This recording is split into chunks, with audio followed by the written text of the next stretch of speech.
Ceux qui souhaitent découvrir des contenus inédits liés au podcast peuvent les trouver sur notre compte Instagram. Si vous avez envie de mieux me connaître, vous pouvez trouver des contenus plus personnels sur Telegram. Tous les liens au réseau sont disponibles dans la description. Je suis Lucas et ça c'est One More Time. C'est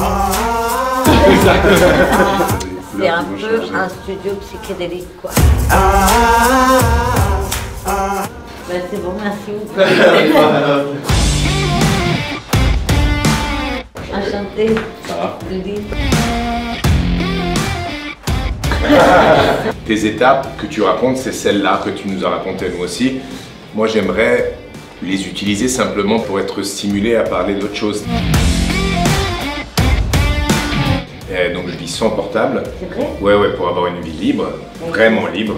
Tu peux me donner ton Instagram ou Il m'a dit, j'ai pas Instagram, j'ai pas Facebook, je vis la vie d'aujourd'hui, du moment présent. Et j'avais trouvé ça magnifique. Le sens de l'humour, ça te fait devenir un peu Ronaldinho, ça veut dire que tu essaies de dribbler tout le monde. Tu fais une vanne et tu réponds pas à la question et tu t'en sors très bien. Donc je vais essayer de pas me faire dribbler. Donc ça aussi, ça va être une autre bonne étape de l'épisode.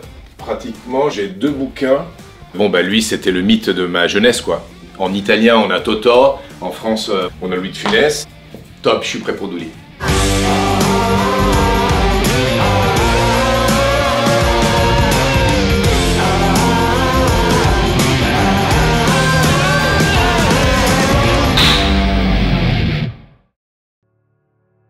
Moi, j'étais très très heureuse. On n'avait pas d'oseille, mais ils compensaient par l'amour. Je sais pas comment ils ont fait pour nous faire nous sentir riches alors qu'on était terriblement pauvres. Mais, tu vois, par exemple, ma mère, c'était très astucieux. Ma mère, à Noël, elle mettait plein de cadeaux sous le sapin. Mais c'était des cadeaux qui coûtaient rien, tu vois. Mais il y en avait plein. Il y avait une sensation de profusion, tu vois. J'ai plus connu la mort en vivant ça, vivante, que les overdoses, quoi, tu vois. Les overdoses, tu te réveilles. Mais là, oui, là, j'ai su que c'était vraiment la mort. C'est comme si tous les soirs, je lui serrais la main, quoi. J'étais plus là. Quand tu joues, je crois que tu joues pour aussi une personne que t'aimes et qui t'aime. Et bah, moi, hein, peut-être, c'est pas le cas pour plein de gens. Mais si tu veux, je trouve ça beau, même si la personne n'est pas dans la salle. Mais tu joues pour cette personne qui est un peu fière de toi, tu vois.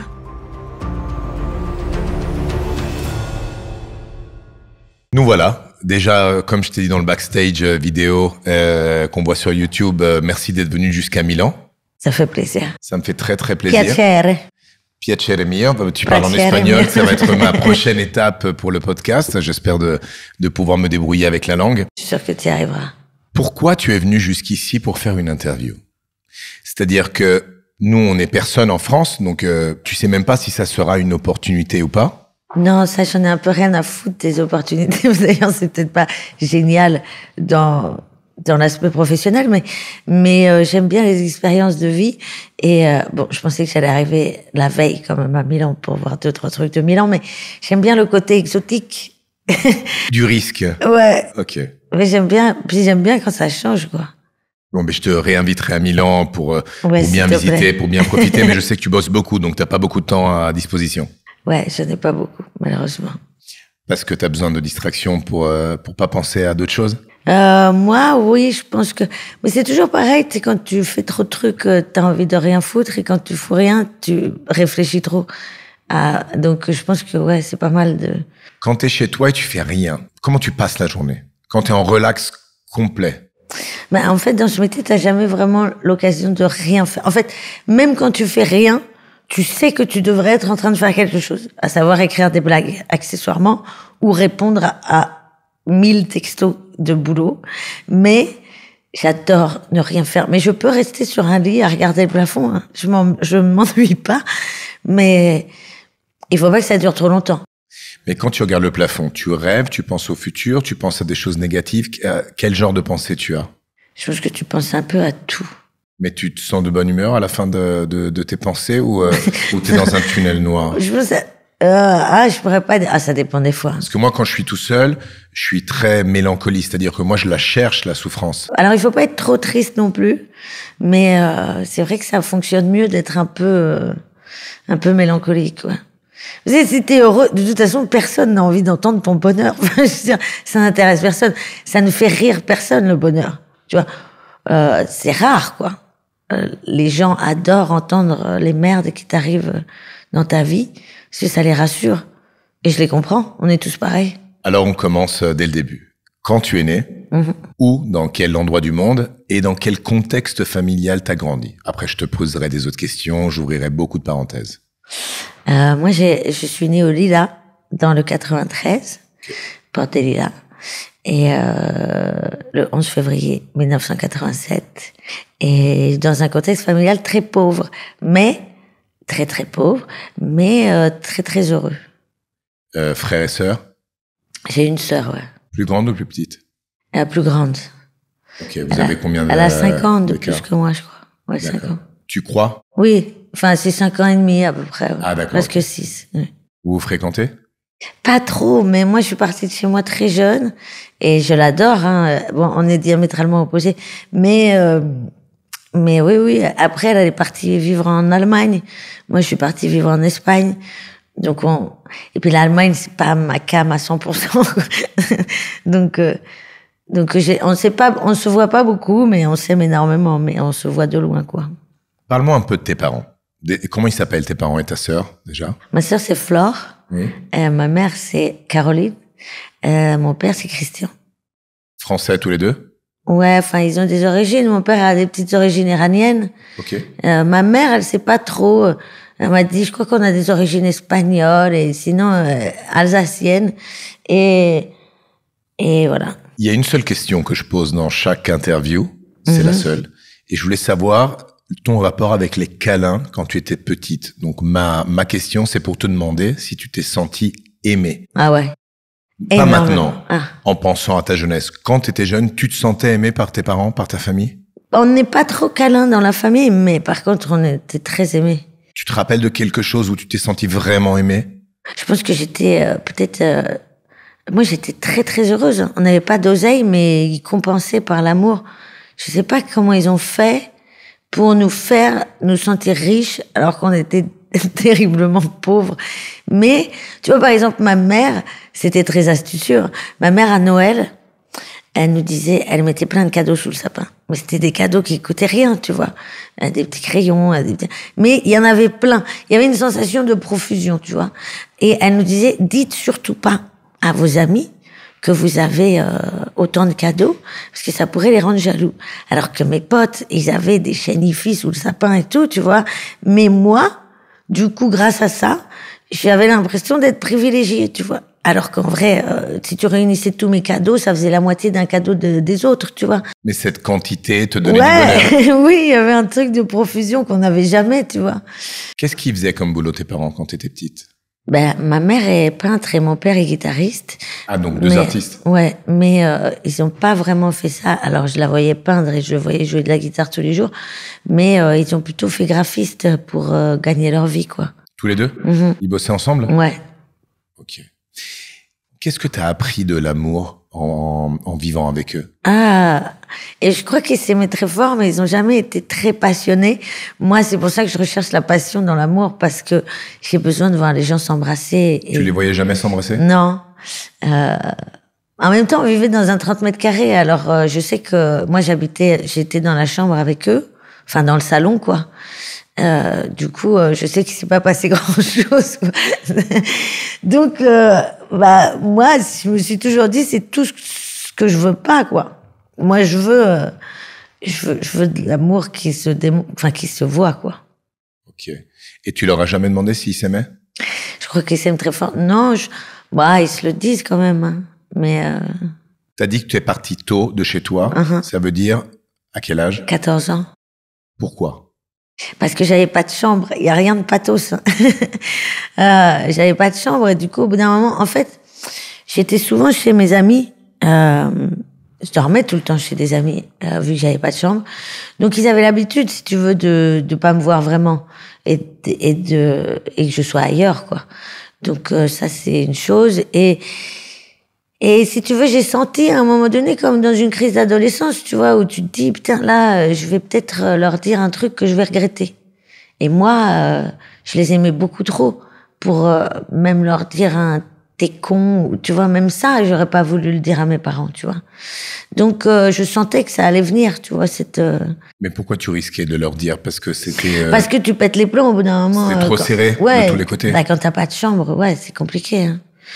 Okay. Donc, du coup, je leur ai dit, j'ai pas envie de vous dire un truc que je regretterais, il faut me laisser partir. Ils m'ont laissé partir.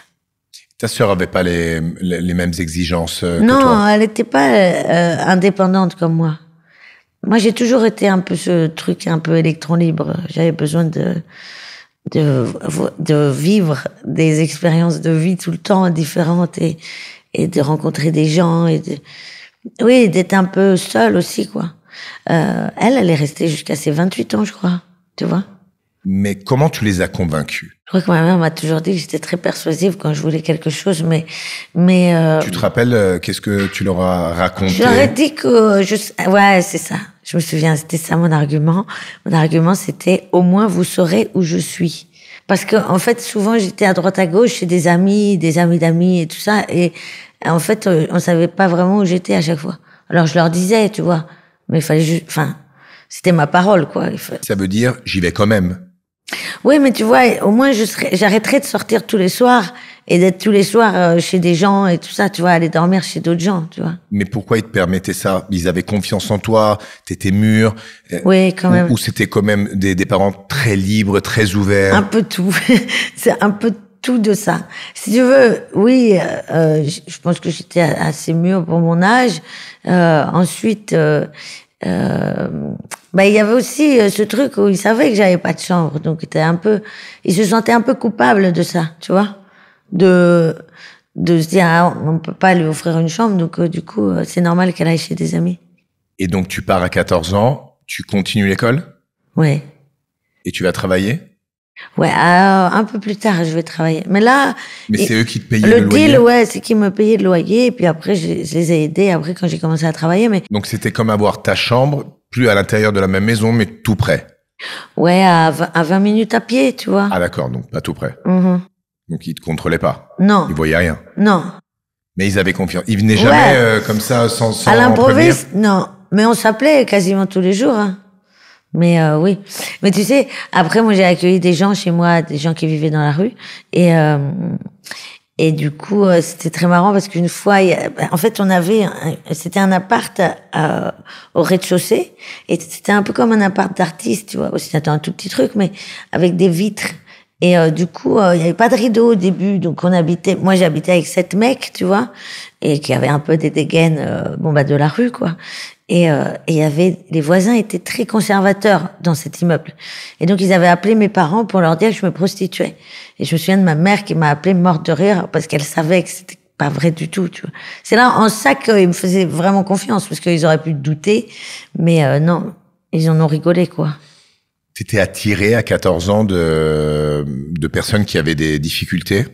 Non, je pourrais jamais dire que je l'ai fait dans un but humanitaire ou, tu vois, dans un truc de générosité. C'est vraiment un concours de circonstances. Hein. Non, mais tu dois avoir quand même une ouverture mentale, parce que sinon, normalement, les parents apprennent à leurs enfants, n'adresse la parole à personne, n'aie confiance en personne, n'ouvre jamais la porte, si quelqu'un sonne, ne répond pas. Oui. Donc normalement, l'éducation, c'est l'opposé de ce que tu me racontes. Donc ça veut dire que tu avais quand même une ouverture mentale. Oui, j'aimais bien les gens de manière générale. Et t'avais pas peur de l'humain, t'avais pas peur du prochain? Non, mais déjà, moi, depuis longtemps, je discutais souvent avec les mecs dans la rue. Tu sais, je m'asseyais, je fumais des clopes avec eux, même quand il neigeait. À quel âge t'as commencé à le faire? Je sais pas, vers 12-13 ans, j'aimais bien parce que je sais pas, après peut-être que j'en ai rencontré des cools et tout, mais ils avaient toujours, parce que comme je dis toujours, le mec qui est dans la rue, c'est le même mec que toi, quoi. C'est juste qu'il a eu moins de chance que toi, quoi. C'est tout. C'est pas quelqu'un, c'est pas des losers, c'est même pas forcément des marginaux, quoi. C'est juste des gens qui ont pas eu la main tendue, quoi. Je suis complètement d'accord, mais ça tu le comprends quand t'es beaucoup plus grand. Parce que tu commences à raisonner d'une autre façon. Mais quand tu as 12 ans et tu t'assois par terre à côté de personnes qui ont une vie différente par rapport à la tienne, qu'est-ce que tu pensais dans ta tête?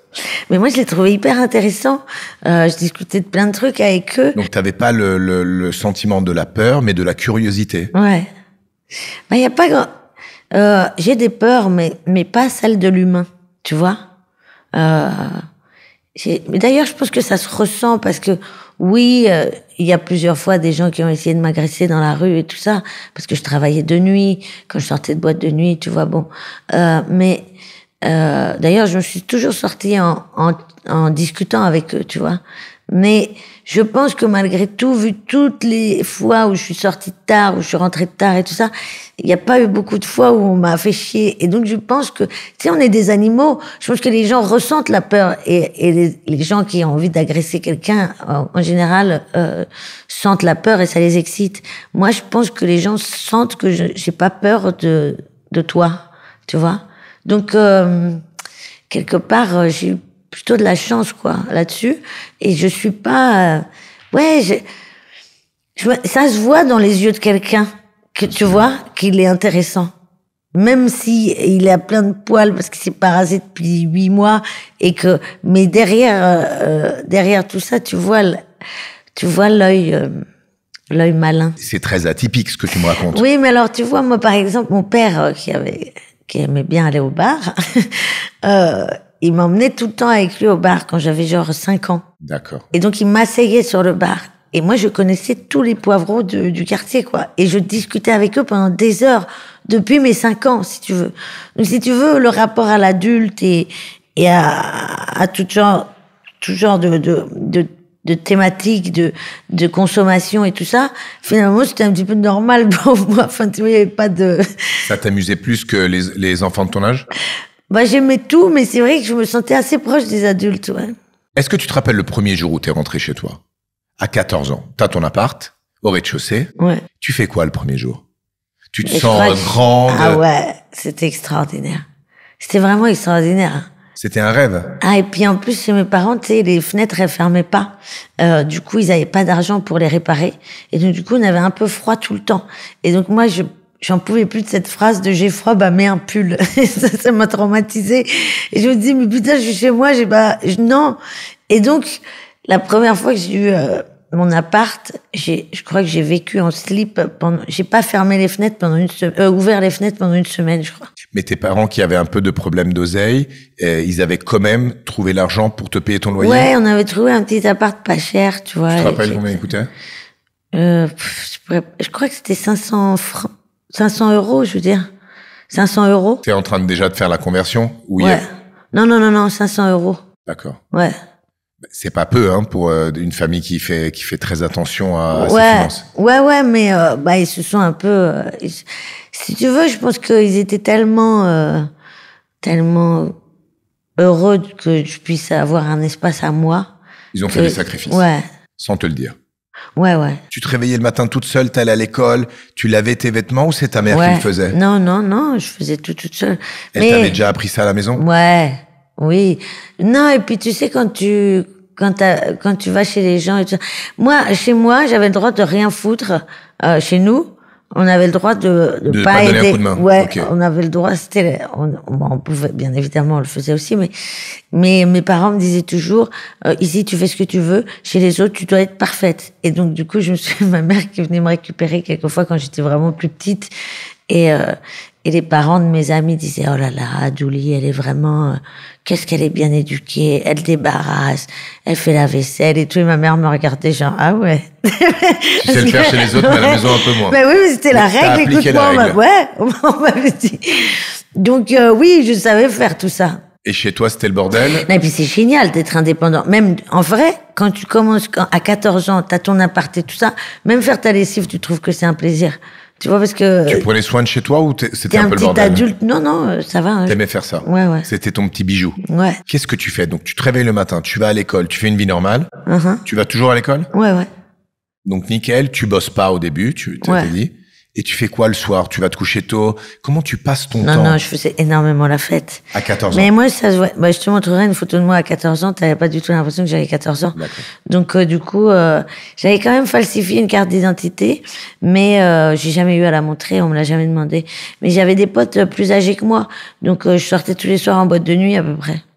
Et du coup... Alors, en seconde, ça allait encore. Parce que moi, j'avais 1 an d'avance. Donc, je suis arrivée en seconde à 14 ans. D'accord. Et donc, du coup, En seconde, ça allait encore. Puis après, ça s'est dégradé. En première, vraiment, là, je sortais vraiment tous les soirs. Et j'arrivais en cours, j'avais une paire de talons dans le sac. Je demandais une feuille à droite, un stylo à gauche. Et en général, je m'endormais au bout de 5 minutes, quoi. Parce que j'allais directement Ouais. Okay.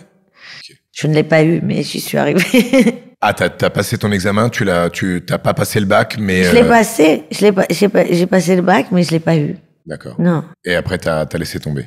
Ouais, bah, tu sais, j'étais déjà au théâtre à ce moment-là tous les soirs quand je passais le bac. Donc, du coup, si tu veux, c'était plus pour mes parents, pour que ils regrettent pas de m'avoir laissé partir jeune et tout ça, que j'ai passé le bac, enfin, que je voulais l'avoir, en fait. Mais moi, je savais que ça allait pas me servir à grand chose, vu ce que je voulais faire dans la vie, tu vois. Et tu commences à bosser exactement à quel âge? 16 ans. Ok, donc 2 ans après. Ouais. Pendant 2 ans, tu faisais... Disons que je suis arrivée... Ouais, tu dormais toujours peu? 1 an et demi, ouais.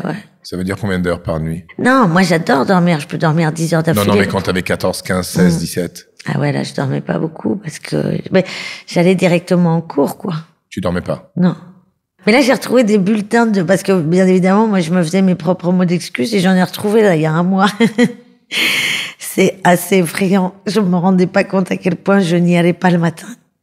À partir de la première, ouais. Disons que première terminale, vraiment, là, j'ai lâché.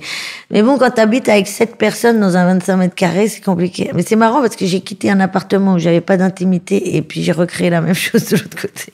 7 personnes qui changeaient souvent?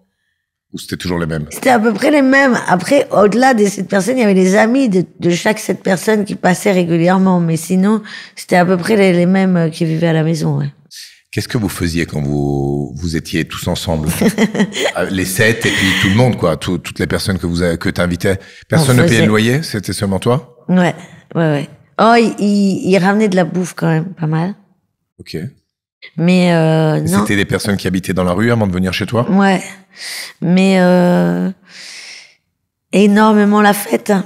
T'es connu que à ce numéro de la rue, les gens faisaient beaucoup la fête. On respectait quand même les voisins, tu vois, on mettait pas le son trop fort et tout ça. Ok. Mais non, on prenait beaucoup de produits. Hein. Ça veut dire de la drogue, alcool et drogue. Ouais. À partir de quel âge t'as connu la drogue? 14 ans. Mais oui, 14 ans. Ouais. Ça se passe comment la première fois? Ouais, la première fois, je crois que... Après, on compte pas les pétards et tout ça, tu vois, mais la vraie drogue dure... Donc les pétards, tu en fumais déjà? Non, mais ça devait m'arriver de tirer sur 1 ou 2 pétards. D'accord. Quand tu parles de drogue, tu parles d'autre chose? Ouais. Oui, même si c'est une drogue très dure. Hein. Tu sais que les plus gros bad trips que j'ai vus, c'est avec des space cakes et tout ça. Hein. C'est vraiment très, très grave. On dit drogue douce, pas du tout. Non, j'étais allée dans une soirée. Je crois que c'était à l'Élysée-Montmartre. À 14 ans. Ouais. Et il y avait un dealer qui était un peu chic, mais c'était un copain de copain, quoi. Et donc, un peu chic, ça veut dire en costard? Ouais, il était un peu en costard, tu vois, c'est pas le dealer, genre. Et mais il était très sympa. Et donc je me suis assise sur ses genoux et je lui ai dit, alors explique-moi tout ce que t'as dans les poches et chaque effet de ce que t'as dans les poches. Et après je choisirai. Et t'as choisi quoi? J'ai choisi l'Exta, je crois. Mais c'était vraiment, oui, c'était... T'as pas pris peur? Ça t'a fait faire un voyage positif? Mais j'ai jamais rien pris qui me faisait peur, en fait. T'as jamais eu peur d'essayer quelque chose de différent? Non. Et puis après, t'as commencé à avoir un menu toujours plus élargi, donc t'as essayé toujours plus de drogues différentes? Ouais. Ok. Ouais. Qu'est-ce qui te plaisait le plus? Je crois que au final, celle qui m'a toujours fait marrer, c'est les champignons hallucinogènes, parce que y a pas d'addiction et c'est assez drôle, quoi. Okay. Donc c'est assez festif, quoi. D'ailleurs, si un jour, dans 10 ans, tu vois, on me disait quelle drogue tu pourrais reprendre éventuellement, c'est les champis. C'est quoi la vraie addiction? C'est-à-dire, c'est une addiction mentale, physique? C'est quoi l'addiction? Pour moi, c'est vraiment physique, parce que, tu vois, une addiction même mentale, par exemple... Avant de me répondre à cette question, je voulais te demander, en général, les drogues que tu as pris, dans quel état d'esprit elles t'amenaient? Qu'est-ce que tu trouvais pour continuer? Alors, je pense qu'il y a différents trucs. Il y a... je pense que déjà, c'est festif, mais... Putain, il y a un truc, tu vois, moi j'étais une enfant tellement heureuse. Vraiment, j'étais quelqu'un de très très heureux. Tu l'étais sans prendre de drogue. Tu Ouais, l'étais ouais. comme de Ouais, nature. ouais, j'étais de nature très très heureuse. Et du coup, j'avais beaucoup d'amis dépressifs que j'aidais beaucoup parce qu'ils m'appelaient. Mon téléphone sonnait en permanence. Tu aidais en les écoutant. Ouais, et en leur donnant des conseils, mais sur quelque chose que j'ignorais. Et je crois que quelque part, j'essayais de découvrir ce que c'était que la dépression. C'est bizarre, hein. Mais tu sais, quand tu connais pas la tristesse, la vraie tristesse ou la vraie dépression, bon, après, je l'ai bien connue. Donc tu voulais être plus proche d'eux Ouais. et la drogue t'amenait dans... Oui, alors je pense, c'est pas dans ce dans ce côté but-là, émotif. mais je sais qu'à un moment donné, j'y ai pensé. Enfin, tu vois, je me suis dit, j'étais arrivée dans une free party où il y avait vraiment une espèce de d'ambiance apocalyptique au petit matin. C'était apocalyptique. C'était vraiment quelque chose de... Il y avait que des gens, mais ouais, c'était presque comme dans un film, quoi. Tu vois, des gens qui... Tout le monde allait pas bien, quoi. Et tout le monde était dans des états de... Je pense qu'il faut voir ça de ses propres yeux pour croire que c'est possible d'avoir 600 personnes comme ça qui sont dans un truc sombre et noir, tu vois. Mais si tu veux, ce jour-là, je me souviens être rentrée à l'appart et j'habitais avec tous les mecs et je leur ai dit putain mais il faut sauver ces gens, quoi. Il faut faire quelque chose pour ces gens. Et à ce moment-là, j'étais accro à rien, mais je prenais de la drogue, enfin tu vois, comme tous les gens qui allaient en soirée, mais quasiment tous, mais j'étais pas accro, quoi. Et je me suis dit putain, mais comment on fait pour sauver ces gens-là? Parce que j'avais vraiment vu le désespoir. Enfin, j'aime pas le mot déchéance parce que c'est vraiment trop péjoratif, mais tu vois, c'était vraiment c'est la fin, quoi. Et comment t'aurais pu les aider? Quelle idée t'as Et eu? je sais pas, mais peut-être que le fait d'en prendre autant qu'eux, ou j'en sais rien, m'a fait me rapprocher. En tout cas, de les comprendre, quoi. Après, il y a quand même eu aussi beaucoup de parts festives. Et moi, j'ai jamais eu l'impression d'être connectée sur cette planète. J'ai toujours eu l'impression d'être comme un esprit qui flotte, tu vois. Mon corps, je le sentais pas vraiment. Et donc, du coup, si tu veux, quand je prenais des drogues, je sentais mon corps, quoi. Tu vois, j'en avais plus conscience qu'à jeun. Donc, oui, mais je crois que les sensations que tu as quand tu prends de la drogue, elles te montrent un côté de toi qui t'appartient. Simplement, la drogue te montre ce côté-là, puis ça dépend des drogues que tu prends, mais sûr. Ça t'appartient. Ça veut dire que tu peux avoir les mêmes sensations quand tu te drogues pas, parce que tu as connu un autre côté de toi que tu peux retrouver. Ouais, bien sûr. Après, il y a beaucoup de gens qui se droguent parce que c'est des hypersensibles aussi, tu sais, et que ils ont réalisé que quand ils prenaient de la drogue, ils arrivaient plus à communiquer en société, ou en tout cas à effacer cette part qui les terrorise en eux, tu vois, d'affronter les autres. Donc ça, et je pense que c'est marrant parce qu'on dit toujours, on juge beaucoup les drogués et en les traitant de gens qui sont pas capables ou de gens qui sont comment tu dis pas bien en général. Oui, et puis putain pas courageux et lazy, comment tu sais, genre ouais, paresseux et pas du tout. Enfin, bien sûr que dans le tas, c'est comme tout, il y en a, mais ce que je veux dire, c'est que c'est souvent des gens qui ont des grosses failles ou alors qui sont trop émotifs. Ils ont peut-être un énorme talent, mais ils ont du mal à l'exprimer. Hyper timides. Ouais. Et c'est le problème aussi, par exemple, je pense avec l'alcool, les gens qui tombent dans l'alcool vraiment gravement. En général non, je peux pas faire une généralité, mais je sais qu'il y a beaucoup de gens parce que c'était des grands timides et qu'un soir, genre on va dire à 15 ans, ils se sont retrouvés dans une soirée, ils ont bu, et là d'un coup ils pouvaient aller discuter avec les gens, être entre guillemets un peu plus eux-mêmes avec la société, et c'est un engrenage après, quoi. Quand tu crois que ça te rend plus intelligent, comme plein de gens qui croient que la cocaïne ça rend intelligent, ouais, si à un moment donné dans ta tête tu crois que t'es intelligent quand tu prends de la cocaïne, après tu plonges, quoi. Par rapport à l'addiction physique de l'héroïne, donc quand t'en prends plus, ton corps souffre, ça fait mal, et donc ton médicament, c'est en reprendre pour te ressentir normalement. Donc te droguer pour te sentir normal. Ouais, ça c'est ça, plus ou moins. C'est ça qui est terrible avec ce genre de produit. C'est que t'as juste, pour être juste, pour aller sortir de chez toi et aller acheter ton pain, faut que t'aies 1 gramme dans le sang, quoi. C'est énorme. Du coup, oui, c'est d'autant plus triste, quoi. T'as cette addiction, t'en as besoin tous les jours? Tous les jours. Et quand t'en prends pas, qu'est-ce qui se passe dans ton corps? Je crois que seuls les gens qui ont vécu le manque peuvent toucher du bout du doigt vraiment ce que c'est. C'est vraiment atroce. Je pense que les gens mésestiment vraiment la violence de ces sensations. C'est encore une fois, je pense que les gens jugeraient moins les gens qui essayent de s'en sortir et qui n'y arrivent pas. S'ils avaient ne serait-ce que, allez, on va leur donner 2 heures. Si je te donne 2 heures cette sensation, vraiment, je donne pas cher de de ce qui se passe après, tu vois, tellement c'est violent, quoi. Je sais pas, c'est toutes les pires sensations mélangées. Je pense que même moi, quand j'arrêtais, je me disais là, et je le pensais sincèrement, je pense que si, après ça, tu peux m'arracher un bras à vif, au cutter, je le vivrais mieux que ce que je suis en train de vivre, tu vois. C'est un petit peu la comparaison. Combien de temps après avoir commencé, tu commences à avoir ces manques, tu commences à avoir cette addiction? Je sais pas combien de temps j'en ai pris jusqu'à ce que j'en ai plus. Mais je pense que ça a duré quelques mois. Peut-être 2 mois, 2-3 mois. Ok. 2-3 mois pour être accro, vraiment. Mais tu peux être accro bien plus vite, hein. Ouais, ça dépend, c'est clair. Mais par contre, c'est un peu une légende de dire que t'es accro en une prise, quoi. C'est faux. Oui, mais assez tôt, en tous les cas. Très rapidement. C'est très rapide. Et pourquoi les personnes qui sont accros d'héroïne ne veulent pas se désintoxiquer? Elles le veulent, mais après, elles le font pas. Parce qu'elles ont peur de trop souffrir en le faisant. C'est quoi le Je pense le que déclic tout le monde mental? veut arrêter. Oui.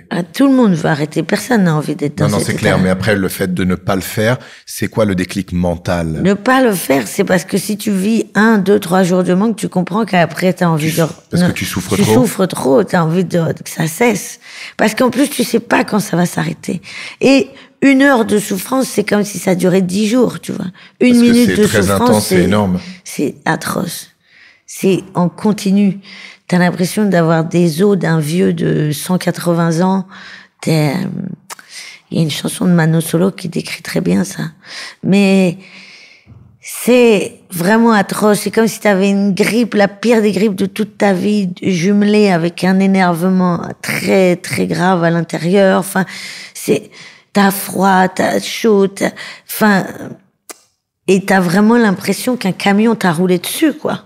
Donc, je sais pas comment t'expliquer, mais c'est vraiment insoutenable. C'est insoutenable, quoi. C'est une torture, en fait. Et donc, comme sous l'effet de la torture, à un moment donné, on te dit, tiens, tu veux que je te débranche 2 secondes? Et tu dis oui, parce que il faut vraiment avoir un objectif, un but, et être un peu, je sais pas, il faut un truc, une force un peu supérieure qui te donne vraiment envie d'arrêter, parce que tu te sens malade. Mais c'est au-delà de la maladie, je te jure, c'est un truc, moi j'ai eu toutes les maladies de la Terre après, c'est incomparable. C'est incomparable. C'est vraiment atroce. Donc, je pense que je les comprends, tu vois, les gens qui replongent parce qu'ils ont des responsabilités. Si tu dois aller travailler, si t'as des gamins desquels t'occuper, t'es obligé de reprendre, en fait. C'est pas facile à expliquer, mais l'héroïne, c'est comme quelque chose qui t'adoucit tout, tu vois, et qui adoucit et qui floute tous les problèmes, T'es déjà allé à l'hôpital, t'as déjà eu une opération? Oui. On t'a déjà fait un shoot de morphine? Non. Ouais. Donc, du coup, tu peux pas savoir. Mais, tu sais, t'as plus aucun... Alors, bien sûr, t'es anesthésié aussi. Donc, ça, c'est dangereux parce que t'as pas forcément les sentiments, quoi. Mais, tu t'en fous de tout. À partir du moment où tu t'en fous de tout, il y a plus vraiment rien de grave, il y a plus vraiment de problème. Et en plus, t'as l'habitude de tout faire en étant sous l'emprise d'une substance. Donc, si tu veux, c'est un petit peu comme si t'étais ta béquille tout le temps et que, quelle que soit l'information qu'on te donne, quelle que soit la chose qu'on te dit, tu t'en fous. Donc, si tu veux, il y a un côté quand même assez libérateur. Mais tu deviens solitaire ou tu fréquentes seulement des personnes qui font la même chose? Non, tu moi plus je le monde fréquentais. extérieur? Ah si, moi je travaillais et tout ça. Hein. Je travaillais tous les jours en boîte de nuit. Ah, tu travaillais quand même? Ouais. Oui, oui, ça se voyait pas. Hein. D'ailleurs, j'avais encore plus de compliments sur mes yeux parce que t'as pas de pupille. Donc... C'est hyper bleu. Mais si tu veux, non, bien sûr que tu peux avoir une vie sociale. Et je te dis, d'autant plus qu'à la fin, quand t'es complètement accro, t'as besoin d'en prendre pour être normal. Donc finalement, ça se voit pas que t'es défoncé. Toi, tu le sais, mais ça se voit pas. T'as envie de faire l'amour quand tu prends de l'héroïne? Moins. Ouais. Moins. Bah, la libido, de manière générale. Pendant combien de temps t'as utilisé de l'héroïne? 4 ans, à peu près, ouais. Et t'avais une vie sexuelle? Ouais. Mais j'ai pas des grands souvenirs. Tu vas pas jusqu'à l'orgasme en général. Hein. Donc, du coup, moi, quand j'ai arrêté, j'étais un petit peu comme un tolard qui sort de 20 ans de réclusion, quoi. T'as dû te redécouvrir complètement? Non, mais j'avais vraiment envie, quoi. Parce que ça faisait trop longtemps que t'allais pas jusqu'au bout. Donc ouais. t'avais plus d'orgasme. Ouais, c'est sûr. Mais regarde, les gens même un mec bourré, il ira rarement jusqu'à l'orgasme. Un mec déchiré à la coke, il ira jamais, rarement jusqu'à l'orgasme. T'avais des rapports sexuels avec des personnes qui utilisaient l'héroïne ou des personnes? Non, moi je fréquentais personne qui consommait. Et personne ne savait que tu consommais? Non. Même pas tes parents? Non. Oh, j'avais des copains quand même qui passaient à la maison et qui connaissaient la substance et tout ça, qui en prenaient de temps en temps avec moi, mais je fréquentais pas des junkies à l'héros, si tu veux. D'accord. Non. Quand est-ce que tu dis stop? Qu'est-ce qui se passe? Pourquoi tu dis stop? Parce que j'allais mourir, vraiment. T'as eu des overdoses? Ouais, j'en ai eu 3. Mais c'est quoi une overdose exactement? Qu'est-ce que tu sens quand t'as une overdose? Tu ne sens rien. c'est juste un erreur. Comme je dis toujours, c'est une erreur de calcul. Hein. Parce que t'en prends trop? Ouais. Et c'est comme toujours. Tu sais, c'est comme quand tu picoles. Regarde, il y a des jours où t'as pas mangé, où t'as pas assez dormi. Bon tu fais un blackout, où t'es plus bourré et tu comprends pas pourquoi. Bon là, c'est un peu pareil, quoi. L'overdose, c'est une erreur de calcul, quoi. Je pense qu'il y a plein de gens, il faut qu'ils se rassurent. Enfin, si on peut parler de rassurer, mais je pense qu'il y a des gens qui pensent que leurs proches se sont suicidés à cause d'une overdose. Je pense que les 3/4 des overdoses ne sont absolument pas voulues, quoi. C'est juste... ouais, c'est une erreur de calcul. Oui, mais quand tu la vis, tu dis « je sens rien », mais... t'as pas de douleur? Tu te réveilles juste et on te dit il y a 3 minutes t'étais mort, mais c'est tout. Donc quoi. C'est les autres qui te racontent ce qui s'est passé. Ouais. Non, il y a pas de. Mais moi je dis toujours, c'est pour ça que. Et quand t'as eu la première, t'as pas dit stop? Non, parce que. Est-ce que tu t'es pas rendu compte du risque? Non, regarde, moi quand je me suis réveillée de ma première overdose, j'avais je sais plus s'ils étaient combien, je sais pas si c'était 4 ou 5 ou peut-être plus. J'avais des pompiers partout dans mon lit. Et le premier truc, j'ai ouvert les yeux, j'ai fait hey tu vois. Donc je n'avais aucune conscience du fait qu'il y a 5 minutes, j'étais en arrêt cardiaque. Et quand est-ce que tu dis stop? Non, moi j'ai pas vraiment dit stop parce que j'étais plus en état de dire stop. Là, sur les derniers 6 mois, ça commençait à se voir vraiment. J'étais restée enfermée chez moi, j'ai arrêté de travailler. Et là, ma grand-mère et ma mère se sont inquiétées. Donc là, ils ont su. Comment ils l'ont su? Je sais plus vraiment, mais ils l'ont su. Et du coup, si tu veux, elles ont trouvé un médecin en Israël. Qui pouvait me sauver la vie parce que c'est un mec qui te fait arrêter l'héroïne en 24 heures. Bon, maintenant, il est plus en Israël. Je crois qu'il a une clinique aux États-Unis surtout. Non, mais c'est énorme. Ça veut dire qu'il t'enlève l'addiction en 24 heures? Ouais. Et comment il le fait? Je sais pas, c'est un processus chimique qui fait que ça referme les récepteurs opioïdes qui sont dans ton cerveau. Mais après, t'as un cachet à prendre pendant 1 an. Qui est un cachet d'ailleurs qu'on donne aux alcooliques aussi pour que parce que je crois que ça agit, l'alcool et l'héroïne agissent à peu près sur les mêmes récepteurs dans le cerveau, si je dis pas de conneries. Et donc du coup c'est un cachet qui peut aider aussi bien évidemment les alcooliques. Mais donc du coup ouais, après dans l'année tu dois avoir ta force de volonté, c'est clair. C'est ça. C'est-à-dire que c'est pas un magicien non plus. Pendant ces 24 heures, tu te rappelles pas du tout de ce qui t'a fait. Toi, tu t'es réveillé? Non, il te met une perfusion dans le bras et il t'injecte un produit qui fait que ça referme. En tout cas, ça aide ton corps à expulser le manque. Ça veut dire que toi, tu sens pas la souffrance du manque que tu m'as décrit avant? Exact. Jamais. Non. Après 24 heures, c'est terminé. Oui. Mais est-ce que le monde entier est au courant de ça? Ça me tue parce que... Une personne qui veut utiliser la même méthode, comment elle peut trouver ça? Il faut qu'elle tape clinique du docteur André Weisman. Voilà. Et lui, je sais que je l'ai vu il y a 1 an. On s'est retrouvés. C'était très émouvant d'ailleurs. Mais lui, il exerce plus. Mais par contre, il a ouvert des cliniques, donc la technique existe. Et ce qui me tue, c'est que il y ait aussi peu de gens qui soient au courant. Je crois que Amy Winehouse devait y aller avant qu'elle s'en aille, malheureusement. Et du coup, elle devait aller faire ce traitement parce qu'elle avait aussi un problème avec ce produit. Mais tu sais, il a soigné plein de bébés aussi qui naissaient en manque, tu vois. Parce que leur maman en Ouais. prenait. Et non, c'est dingue. Moi, tu sais, quand je suis arrivée en Israël pour me faire soigner, et j'étais un peu un zombie, hein, j'étais un mort-vivant, hein, vraiment, j'étais plus là. J'ai plus connu la mort vivante, en vivant ça, vivante, que les overdoses, quoi, tu vois. Les overdoses, tu te réveilles. Mais là, oui, là, j'ai su ce que c'était vraiment la mort. J'ai touché la mort. C'est comme si tous les soirs, je lui serrais la main, quoi. J'étais plus là. Donc, même l'histoire avec ce mec est très jolie. C'est-à-dire qu'il a su enfin, je suis arrivée en Israël, il a eu mon dossier médical. Il a dit... Tu avais 23 ans? 22. 22 ans. Il a dit... je prendrai pas cette personne. Cette personne, elle est déjà morte. Déjà, c'est pas normal qu'elle soit encore en vie avec son dossier médical, tout ce qu'elle prend, tout ce qu'elle a pris, le poids qu'elle fait. Enfin, C'était très maigre. Oui, très. Et du coup, il a dit, pour moi, elle aurait dû mourir il y a 6 mois.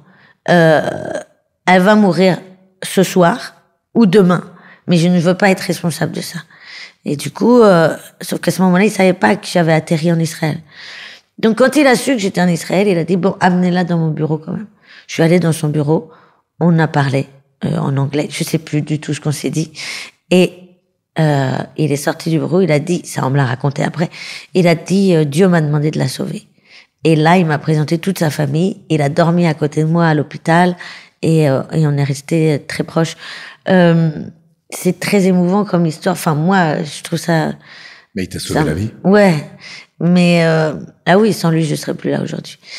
Et du coup, je me souviendrai toute ma vie. Ce soir-là, après l'avoir rencontré et avant l'opération, je suis allée à l'hôtel où tous les patients étaient, enfin tu vois, ils venaient à l'hôtel un peu pendant une semaine te rendre visite et tout ça après.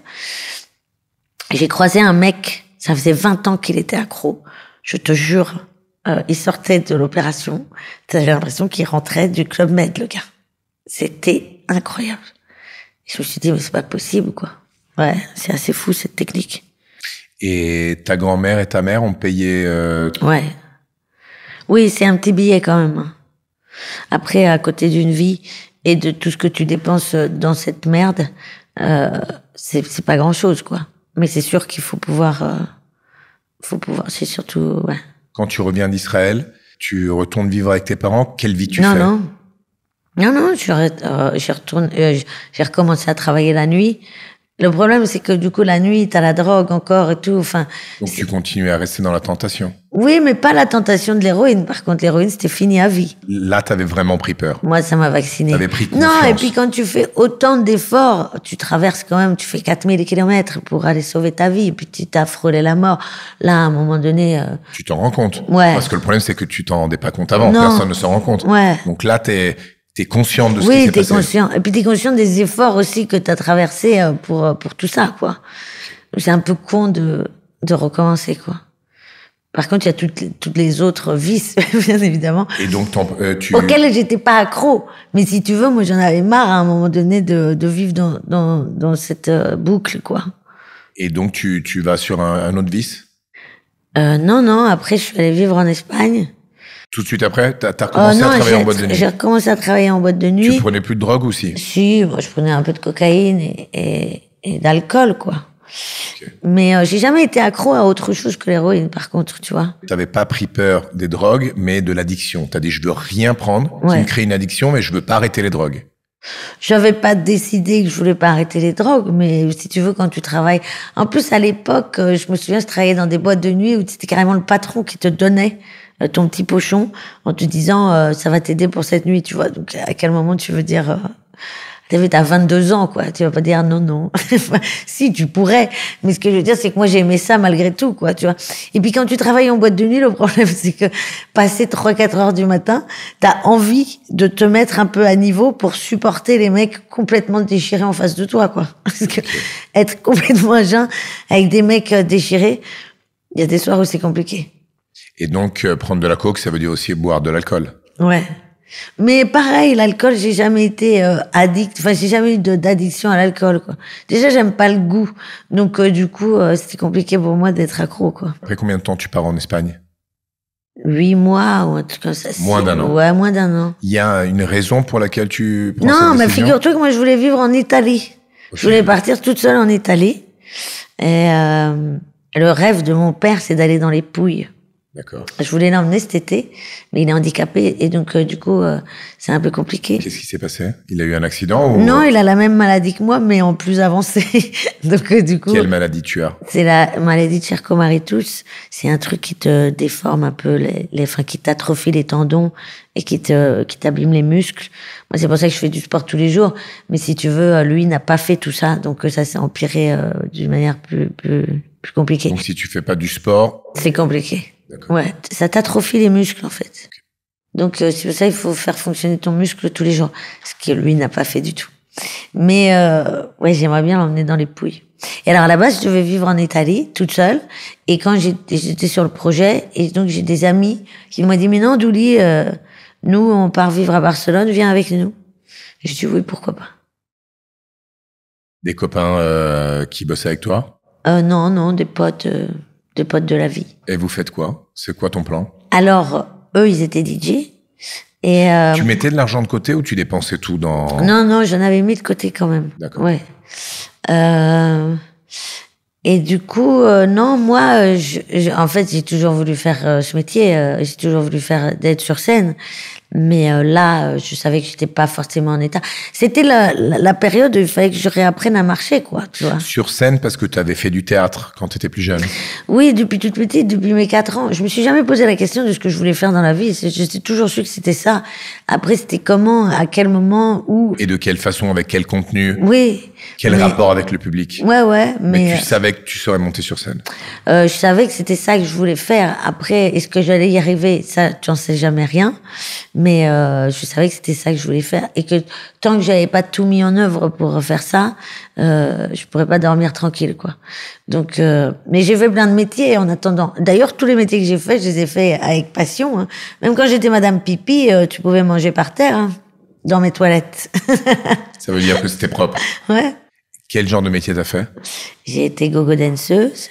Ça, il y a pas très longtemps. Les gens pensent que c'était il y a longtemps, mais c'était quand je suis arrivée à Paris, il y a 7-8 ans. D'accord. 7 ans. J'étais gogo danseuse, j'ai fait barmaid longtemps. Tu bossais en boîte que tu me racontais quand tu étais à partir de 16 ans, Ouais, tu faisais ça barmaid. j'ai fait longtemps. Ok. Madame Pipi, donc en boîte de nuit aussi. Ça c'est un super métier. Parce que tu prends beaucoup de pourboire. Tu prends énormément de pourboire et en plus tu fais les mecs et les nanas et c'est très très drôle. C'est très très drôle. Moi je te dis, il y avait des gens qui passaient plus de temps dans la soirée aux toilettes avec moi que dans la soirée sur la piste pour danser. T'as une anecdote par rapport à quand tu faisais Madame Pipi, c'est-à-dire t'as vu une situation de film Ah ouais, folle. mais il y en a eu tellement, je te jure. Tu t'en rappelles une? Bah, il y en a une que pas mal de gens connaissent, mais c'est... Alors, raconte-moi-en une autre, alors. Ok. Mais non, une fois, j'ai vu une tête par terre comme ça. Il y avait une touffe de cheveux par terre. Ça, bon, bah, la personne était tombée dans les toilettes. Je suis pas dingo, mais il y avait toujours des histoires incroyables. Il y a une nana, une fois, qui a pris la poubelle et qui a pissé dedans, parce qu'elle en pouvait plus. T'as aussi, j'ai vu mon siège, on imagine qu'il est là. Et là, j'avais le miroir des mecs. Le miroir des mecs, je le voyais, mais tu sais, c'était un angle mort. Donc, si tu veux, eux, quand ils se regardaient, ils voyaient pas que je les voyais. tu vois. Ok. Mais s'il regardait dans le coin du miroir, il voyait que je les voyais. Et souvent, il sortait des toilettes plus que les nanas, limite. Hein. Il se faisait des attitudes, tu sais. Il se repassait les mains dans les cheveux. Il se faisait des trucs comme ça pour aller draguer après. C'était à mourir de rire. Et à un moment donné, il y en a certains qui me voyaient. Putain, ils repartaient en courant des toilettes. Ils avaient tellement honte. C'était trop mignon. Il y avait énormément de situations... je sais pas, il y en a eu tellement. Ouais. Et à Barcelone, tu fais quoi? À Barcelone, j'ai monté une marque de fringues. Ça s'appelait Douliem. Donc un nouveau métier. Ouais. J'ai monté une marque de fringues. J'adorais les fringues, mais... Comment tu rentres dans ce milieu, dans cette situation? Non, j'avais Comment ça se toujours... passe Tu sais, nous, comme on n'avait pas d'argent, moi, je fabriquais souvent mes fringues. J'avais une machine à coudre et je fabriquais... Ça en France? Ouais. Je fabriquais souvent mes fringues et donc, du coup, je savais coudre un peu, tu vois. Et j'aimais bien créer des modèles. Donc du coup, je fabriquais des trucs. J'avais inventé un concept où t'achetais, tu sais, dans la boutique, tu t'achetais les devants et les derrière séparément. C'est-à-dire que tu fabriquais ton t-shirt dans la boutique. Donc après, ils se rassemblaient entre eux avec des petits boutons pression ou des lacets ou des trucs. Voilà ça. Sinon, je fabriquais des sacs aussi, des petits sacs pour enfants. Sans avoir un magasin? Non, je les vendais dans des boutiques à Paris, en Belgique. Donc tu voyageais? Non, je leur envoyais. Comment tu trouvais les clients? À Paris, ouais. Belgique, je me souviens plus comment ils m'avaient trouvé, mais je crois que c'est eux qui m'ont trouvé. Et c'était dans une boutique pour enfants. Et Paris, je suis parisienne, donc du coup, c'était facile pour moi. Mais sinon, je leur envoyais les trucs depuis l'Espagne. Et non, c'était pas mal, mais si tu veux, j'aimais pas coudre à la chaîne, quoi. Moi, ce que j'aime, c'est créer un modèle. Alors après, t'en fais une dizaine. Après, c'est bon, ça m'a saoulé. Donc, du coup, ouais, à un moment donné, c'était soit j'embauchais des gens pour fabriquer, soit j'arrêtais. J'ai arrêté. Après, j'ai donné des cours de français dans une école, dans une académie. Je suis allée dans cette académie pour prendre des cours d'espagnol. Et quand ils m'ont entendu parler, ils m'ont dit, mais pas du tout, t'as pas du tout besoin de prendre des cours. Et donc, parce que moi, j'avais appris dans la rue, tu vois, j'avais pas pris de cours d'espagnol. T'es bilingue, tu le parles parfaitement. Ouais. Mais, et donc, du coup, ils m'ont fait passer 2-3 examens, tu vois, et pour devenir prof dans leur académie. Et donc, du coup, j'ai commencé à donner des cours de français aux Espagnols. Voilà. Et tu restes pendant combien de temps en Espagne? Tu remontes sur scène là-bas? Non. Ou ça se passe en France après? En France, mais en fait, j'ai vécu 8 ans, on va dire, même pas. En vrai, c'est-à-dire qu'il y a eu la charnière entre le moment où je faisais des allers-retours entre la France et l'Espagne, tu vois. Et donc, du coup, on va dire 7 ans en complet. Et après, pendant 2-3 ans, j'ai fait des allers-retours pour commencer ce métier, tu vois. Au début où je commençais ce métier, j'habitais encore là-bas. Je voulais te demander, quand ta grand-mère et ta mère ont pris soin de toi, ça veut dire elles t'ont envoyé chez ce médecin en Israël qui t'a sauvé la vie. Est-ce que ton père, à un certain moment, ce que tu m'as dit, quand j'étais petite, c'était pas trop câlin. J'ai été aimé avec des faits, je me rendais compte que j'étais importante pour eux, mais j'ai jamais eu un contact trop physique avec eux. Quand tu reviens d'Israël ou avant d'y partir, donc où tes parents se rendent vraiment compte de la situation, même ton papa, est-ce que tu te rappelles qu'il t'a dit quelque chose? Il t'a dit, il a été différent, il a pris peur, je sais pas. Ce que j'ai trouvé extraordinaire chez mes parents et ma famille en général, c'est qu'on m'a jamais jugé. Non, pas de jugement, mais simplement plus de tendresse. Non, mais il y en a toujours eu dans les mots et tu vois, j'avais pas forcément besoin d'être prise dans les bras. Hein. Les mots, c'est souvent. Non, les pauvres, je pense qu'ils se sont inquiétés surtout, mais c'est plus moi qui aurais dû les rassurer, quoi. Avoir moi de la tendresse pour eux qui ont eu à subir ça, quoi. Tu vois, c'est pas évident. En plus, je pense que t'es désemparé, tu vois. Il y a quelqu'un de ta famille qui t'a surpris au niveau tendresse, amour, quand t'as eu un moment de difficulté dans ta vie, dans la période que tu m'as raconté, 22 ans plus ou moins, qui est venu vers toi, quelqu'un qui était plus froid normalement, et il s'est manifesté exactement dans ce moment-là où il t'a dit, je suis là, vraiment. Non. Non, mais tu sais, moi, je suis très entourée aussi. J'ai beaucoup d'amis et tout ça, donc que j'ai toujours considéré comme ma famille. Hein. Mes amis, c'est un peu la famille que j'ai choisie, quoi. D'accord. Donc, je crois que j'ai pas, ouais, non, j'ai pas ressenti en tout cas un manque de. Il y a beaucoup de gens, par contre, quelques personnes qui m'ont jugé. Parce que, si tu veux, personne ne savait que j'en prenais.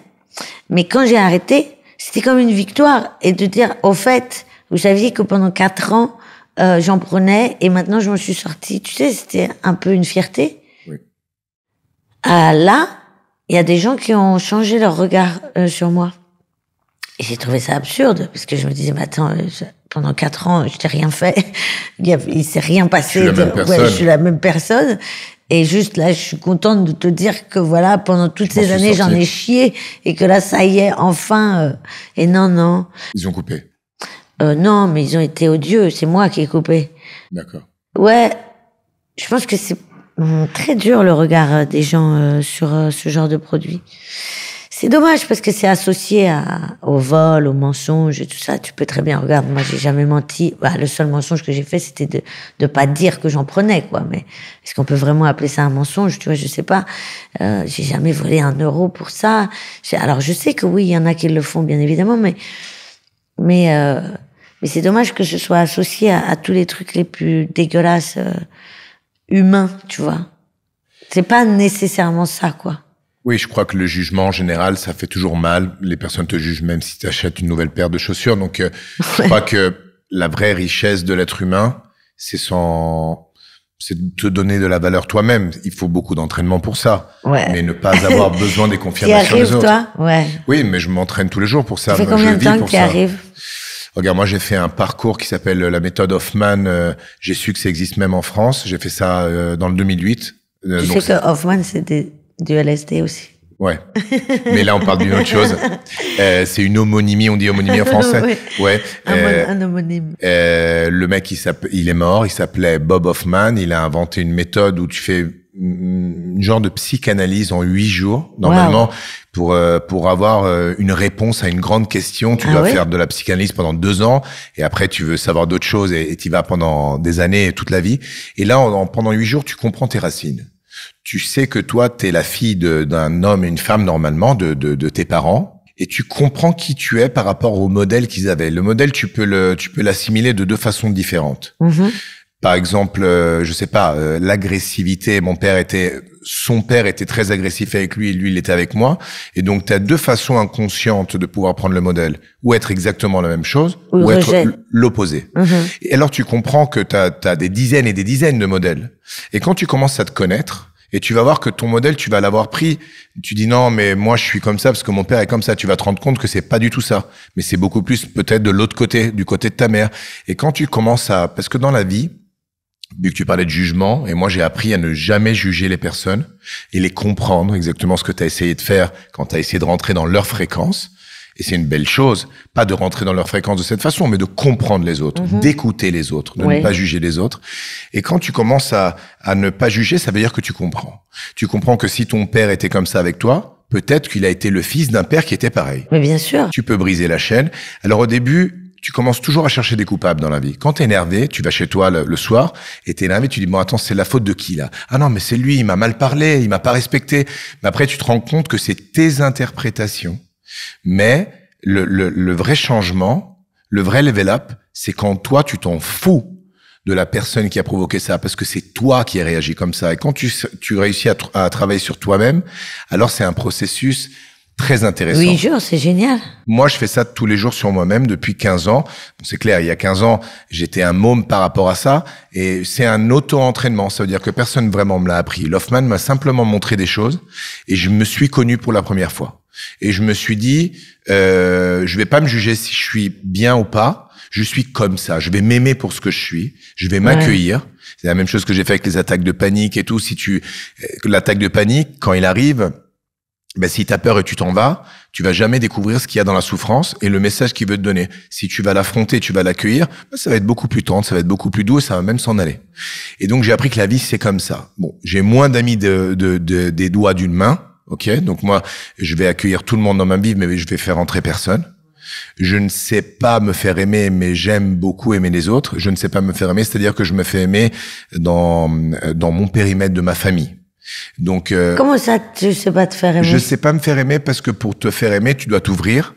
Et malheureusement, j'ai beaucoup souffert dans ma vie à cause de personne, mais simplement parce que ça a été ma façon de créer ma carapace pour affronter la vie. Quand tu disais les personnes utilisent de la drogue parce qu'elles sont timides, je comprends parfaitement parce que ça a été absolument mon cas pendant beaucoup de temps. J'ai fumé plein de pétards pour ça. J'ai jamais rien essayé d'autre, mais simplement parce que j'avais peur. Ouais, alors ça c'est un vrai truc. Hein. Il y a beaucoup de gens qui disent ne pas prendre de drogue, soit parce qu'ils ont peur de perdre le contrôle, soit parce qu'ils connaissent leur addiction avec des petits trucs et qu'ils savent que ça va être les pires junkies de la planète, quoi. Regarde, moi j'ai été ludopathe pendant des années parce que mon père il jouait beaucoup au casino et lui il a jamais admis d'être accro et donc il te racontait ça d'une façon très fascinante, très ludique et tout ça. Voilà, tu le voyais arriver à 10h du matin avec le papillon en costard, avec sa belle bagnole. Il était pas content parce qu'il perdait tous les soirs, mais il te racontait, il te disait de pas le faire. Mais il te le faisait voir un peu comme James Bond, quoi, un côté intéressant. Donc je suis devenu accro de ça. Parce que j'ai dit, mais alors, donc, le synonyme de jouer, ça veut dire que tu vas rencontrer un monde fascinant, tu vas faire des RP, tu vas connaître plein de gens, même, parce que ce qu'il m'a toujours dit dans ces anecdotes, c'est, vous êtes tous au même niveau. Mon père était très riche, il avait rien, il a fait la Légion étrangère, il avait pas du tout d'argent, et quand t'as rien, tu t'inventes plein de choses. Et tu le fais d'un côté légal. Bon, le mec, il avait beaucoup de charisme, il est mort il y a 20 ans. Et donc, il était fascinant. Et lui, au casino, il a connu les personnes plus riches du monde, donc il a fait les plus grosses affaires de sa vie. Mais ensuite, il a tout perdu là-bas. Parce que tu deviens accro du fait que ils vont te faire sentir une personne, un super-héros, reçu les avions privés, tout payé par le casino. Et donc, tu vas dire, mais putain, je suis ce que je voyais dans les films. Et ça, c'est de la folie. Parce que tu vas perdre tout ce qu'ils vont te donner pendant un mois de vacances, tu vas le perdre en 15-20 minutes. Ça veut dire des milliards de lire, ça veut dire la des millions chance d'euros. de pas avoir eu cette addiction. Ouais, chacun a les siennes. Et donc, malheureusement, moi, je sais que quand quelque chose me plaît, je n'ai pas de limite. Oui, c'est ça. Donc, ma peur était exactement là. Et le côté des pétards, ça me rendait créatif, mais après j'ai commencé à prendre l'habitude d'écrire ce que je pensais et de me relire le jour d'après. C'était pas trop créatif, c'était plus une sensation. Oui, mais c'était plutôt sensation. Être timide. Et il y a beaucoup d'années, des années auparavant, j'allais dans des dîners et je me faisais chier. Je savais pas quoi dire aux autres. On avait des intérêts différents. Et en fumant un pétard, j'étais copain de tout le monde et je disais c'est une super sensation. Et quand j'ai compris dans mon parcours de auto-analyse que j'étais en train d'amplifier quelque chose qui m'appartenait, et donc j'ai cherché de développer ça sans avoir le besoin de fumer un joint. Et voilà, j'ai commencé à m'améliorer sur ça. On était du côté du fait que t'accueilles tout le monde, tu fais rentrer personne, tu sais pas te faire aimer, parce que le ne pas te faire aimer, dans ma vie, disons que tout ce que j'ai construit, je l'ai construit un peu tout seul. Je me suis cassé la gueule 1000 fois parce que personne ne me l'a appris. Donc, je devais me casser la gueule pour apprendre une nouvelle leçon et recommencer one more time. C'est pour ça qu'on s'appelle comme ça. T'as toujours une autre possibilité. Donc, j'ai toujours pensé dans ma tête, je ne le pense plus maintenant, que le fait de t'ouvrir, ça te rendait faible et tu faisais voir tes points faibles aux autres. Ils pouvaient rentrer facilement et les utiliser contre toi. Ça peut être vrai, mais je trouve que tu perds beaucoup en ne le faisant pas. Je suis d'accord, absolument d'accord avec toi. Et c'est exactement ce que je fais maintenant, c'est-à-dire, je m'ouvre, je me fais aimer, mais avec le contrôle. Le contrôle duquel tu parlais avant. Quand tu t'es bien fait baiser la gueule à un moment donné. Ouais, voilà, c'est ça. C'est simplement pour te protéger. Mais je me rends compte qu'à chaque fois que je me protège, je vais pas grandir. Je suis en train de... je suis d'accord avec toi. Et donc, j'essaie toujours de faire un pas en plus. Quand je te disais l'attaque de panique, je rentre dans la souffrance, je vais l'accueillir, elle va me donner une information. Si j'ai un gros problème, je peux pas payer mon loyer demain, et même si je vais commencer à me déprimer, je vais pas trouver l'argent sous mon coussin. Donc, si j'écoute ce qui va se passer, je vais avoir une information de la vie. Je vais pouvoir l'utiliser pour grandir, pour mûrir, pour faire des nouvelles expériences. Donc, je vis cette vie-là. Mais en amour, est-ce que tu t'es protégé aussi pour pas faire rentrer les gens et pour pas te donner, pour surtout pas te ramasser et te faire du mal? Je crois que tout ce qui a été plus formateur pour moi, ça a été l'amour. C'est une femme qui est dans ma vie, c'est ma femme, la mère de mes enfants. On est ensemble depuis 24 ans. Et elle a 1 an de plus que moi et elle a su cueillir, on dit, capter ma sensibilité et me montrer ce que c'était la vie simple. Je ne la connaissais pas. Ouais. Elle m'a montré des valeurs énormes. Si j'aurais dû éduquer tout seul mes enfants, je leur ai donné beaucoup d'amour, mais elle leur a donné les valeurs. Parce que moi, je ne les connaissais pas. Ouais. Et donc pour moi, quand j'avais ma fille, elle a 22 ans, quand elle était petite, je travaillais beaucoup. Et donc, comment je faisais à compenser d'une façon matérielle? Et elle me disait non, parce que quand elle va grandir, tu vas payer ça. Elle va prétendre ça. Et pas parce que elle a pas un bon caractère, parce que tu es en train de lui apprendre quelque chose de très, très, très toxique. On revient sur toi. Donc, tu es en Espagne. Maintenant, tu es on m'a expliqué la différence entre humoriste et comédienne. T'es les deux ou Les deux, oui. T'es les deux, mais tu le deviens, tu m'as dit, après, en France. À l'intérieur de ton ADN, peut-être que tu l'as toujours été. Oui, mais si tu veux, je me suis toujours dit... Parce que moi, mon père, il est guitariste, ma mère, elle est peintre, et ils ont jamais vécu de ça. Et ils ont toujours fait un autre métier pour gagner de l'argent, pour nous nourrir, tu vois. Et du coup, toujours, je voyais ma mère peindre ses tableaux, mon père jouer de la guitare, et je me disais, putain, j'aurais aimé les voir... réaliser de ce côté-là. Ouais, et parce que c'était une vraie passion. Donc, je trouve ça toujours triste, en fait, une passion étouffée. Il y a rien de plus triste, quoi. Donc moi, je voulais pas être cette personne. Tu sais, en plus, souvent, t'entends... C'est comme... Tu vois certaines fois dans des castings ou sur des films, des parents qui amènent leur gamin pour faire l'acteur, et le gamin, il s'en fout, royal. C'est juste que tu vois que c'est la frustration des parents. Et donc, du coup, si tu veux, tu les vois, ces gens, ils sont pas heureux, mais tu vois aussi la frustration dans l'œil des parents. Et donc, moi, je voulais pas devenir cette personne qui regarde son rêve partir comme ça et pas pouvoir l'attraper, tu vois. Donc, je me suis dit, je me donne 2 ans. Je fais tout pour y arriver. Ça, quand tu rentres en France? Non, j'étais encore en Espagne, mais je faisais des allers-retours et je me suis dit... Ok, t'étais dans la dernière période des allers-retours, ok. Je me donne 2 ans, et si au bout de 2 ans, je voulais pas cartonner au bout de 2 ans, ni devenir waouh au bout de 2 ans, mais commencer à le faire. Ben, c'est-à-dire qu'au moins il y ait des portes qui s'ouvrent et tout ça, tu vois. Si au bout de 2 ans, à un moment donné, il faut être réaliste aussi, tu vois. Si au bout de 2 ans, personne te dit waouh, c'est cool, ou les gens te disent bon, ben, ce serait peut-être bien de trouver une autre porte de sortie. Il faut être conscient aussi, il faut pas s'accrocher à un truc qui n'est pas fait pour toi. Parce que tu peux avoir un rêve qui n'est pas, où t'es mauvais, tout simplement. Enfin, tu vois, il faut l'accepter. Moi, j'ai certainement, tu vois, j'ai des rêves de chansons. Si ça se trouve, je suis pas une bonne chanteuse. Enfin, donc, et si on me dit, Douli, arrête de chanter, j'arrêterai de chanter. T'es heureuse quand tu chantes? J'adore chanter, c'est extraordinaire. Tu le fais devant les gens, tu le fais ouais, tout seul? Ouais, je chante à la fin de mes spectacles un karaoké avec eux. Ok, donc t'as réussi à mettre un petit ingrédient. Ouais, mais j'aimerais bien le faire en vrai, sérieusement. Enfin, sérieusement, je ferais toujours un petit sourire avec des blagues, mais... Et du coup, si tu veux, au bout de 2 ans, il y a quand même pas mal de gens qui venaient voir et qui riaient quand même. Donc, même si c'était tout petit. Mais comment t'as commencé? Le premier pas? Toute seule dans des caves et... À t'entraîner. Et t'as créé ton spectacle. Ouais. Tu l'expérimentais quand t'allais au milieu des gens, tu faisais cette vanne, tu disais, mais il rigole pas, et tu la changeais, tu la réécrivais. Comment tu montes? Moi, on a joué, j'ai joué dans des trucs, dans des comédie clubs, mais tu sais où il y avait personne. Tu sais, genre, il y avait un bar dans le 18e tenu par un mec très gentil d'ailleurs, mais un peu foufou. Et je me souviens d'ailleurs, tu vois, une des premières scènes que j'ai jouées, il y avait 3 Italiens dans la salle qui parlaient pas un mot de français. 3 Italiens un violoniste, je sais pas ce qu'il foutait là, et le patron. Voilà. Alors au moins, bon, alors personne ne rit vraiment à tes blagues, mais toi, ça te permet de te les mettre en bouche.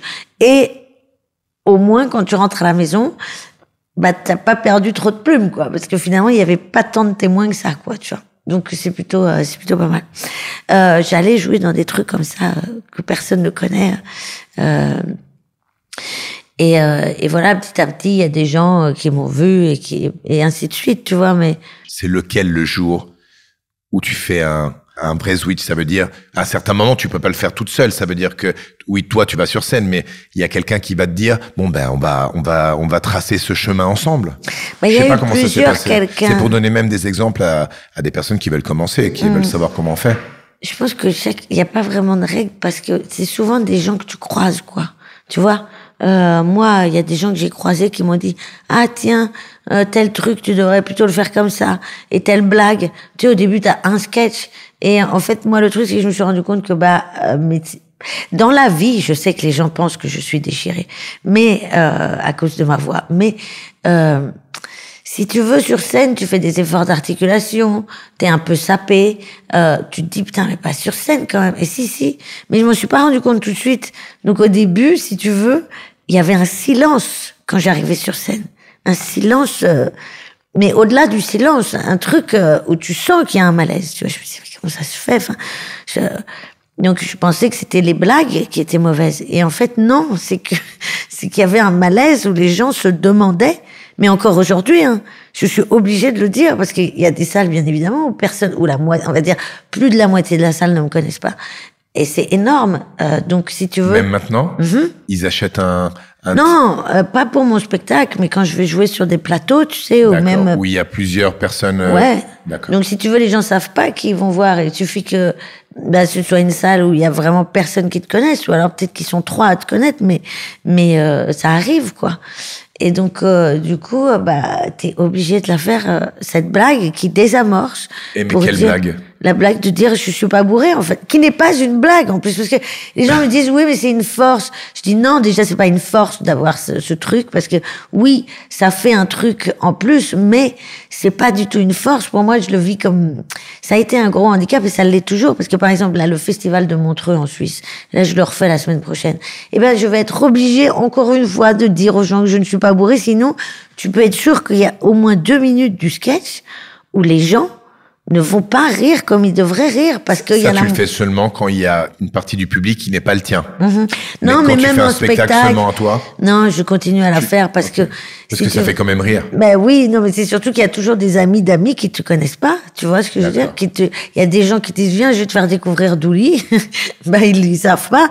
Donc eux, qu'est-ce qui va se passer pendant 1 minute? Ils vont dire à leurs potes mais qu'est-ce qui se passe? Elle est complètement, tu vois, elle est bourrée. Qu'est-ce que c'est? J'ai déjà entendu, mais elle est complètement bourrée. Mais pour la voix? Ouais. Alors bourrée ou défoncée à quelque chose, tu vois, mais forcément un truc. Donc c'est un peu une condamnation, mais si tu veux en plus dire je suis pas bourrée, ça n'est pas une blague en soi. Les gens rient quand je dis je ne suis pas bourré. Si j'avais vraiment pas l'air bourré, les gens me diraient bien sûr que non, t'es pas bourré. Enfin, je veux dire, ça se voit que t'es pas bourré. Alors que là, les gens rient. Ça veut dire que c'est pas une blague, c'est juste une information qui les soulage tellement qu'il y a un rire nerveux. Tu vois ce que je veux dire? Donc ça, par exemple, c'est une directrice d'un comedy club, Monica, qui m'a vu une fois jouer.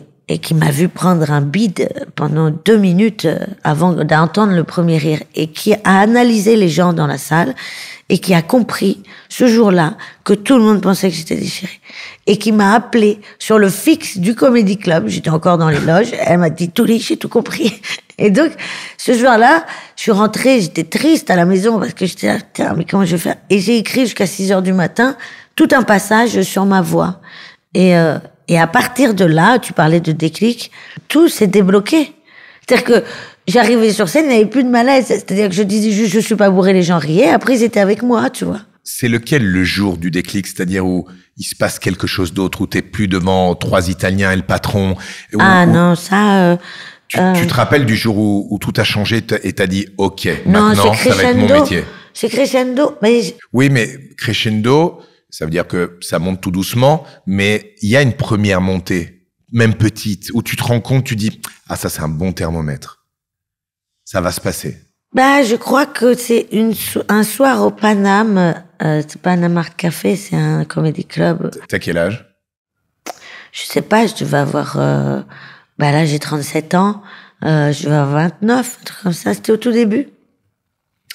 Et du coup, si tu veux, là, à un moment donné, il y a eu ce truc, peut-être cette magie, je sais plus. Je travaillais avec un ou deux mecs, enfin, je travaillais même pas officiellement avec eux, mais c'était des humoristes et j'ai eu de la chance parce que je trouve en tout cas, dans les humoristes que je fréquente et ceux qui étaient proches de moi et qui avaient beaucoup de talent, moi, je suis arrivée, j'ai été projetée au Paname sur des plateaux où il y avait déjà des mecs qui faisaient ce métier depuis presque 10 ans, tu vois, et qui étaient hyper doués. Et moi, j'arrivais, j'étais pas bien. Et d'habitude, tu commences un peu plus piano.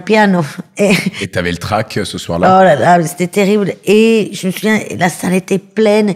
Et je crois qu'on m'avait donné 2-3 tips de blagues, tu vois, pour améliorer 2-3 blagues. Et des fois, il suffit d'un rien, tu vois, c'est un rythme, c'est une musique, et il suffit de changer un mot et ça change tout.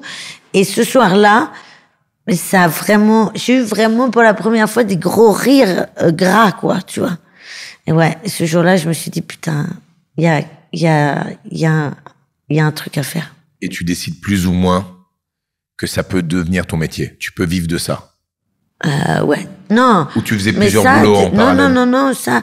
Je te dis, j'étais gogo danseuse en même temps, mais. En même temps que ok. Ouais. D'accord. Mais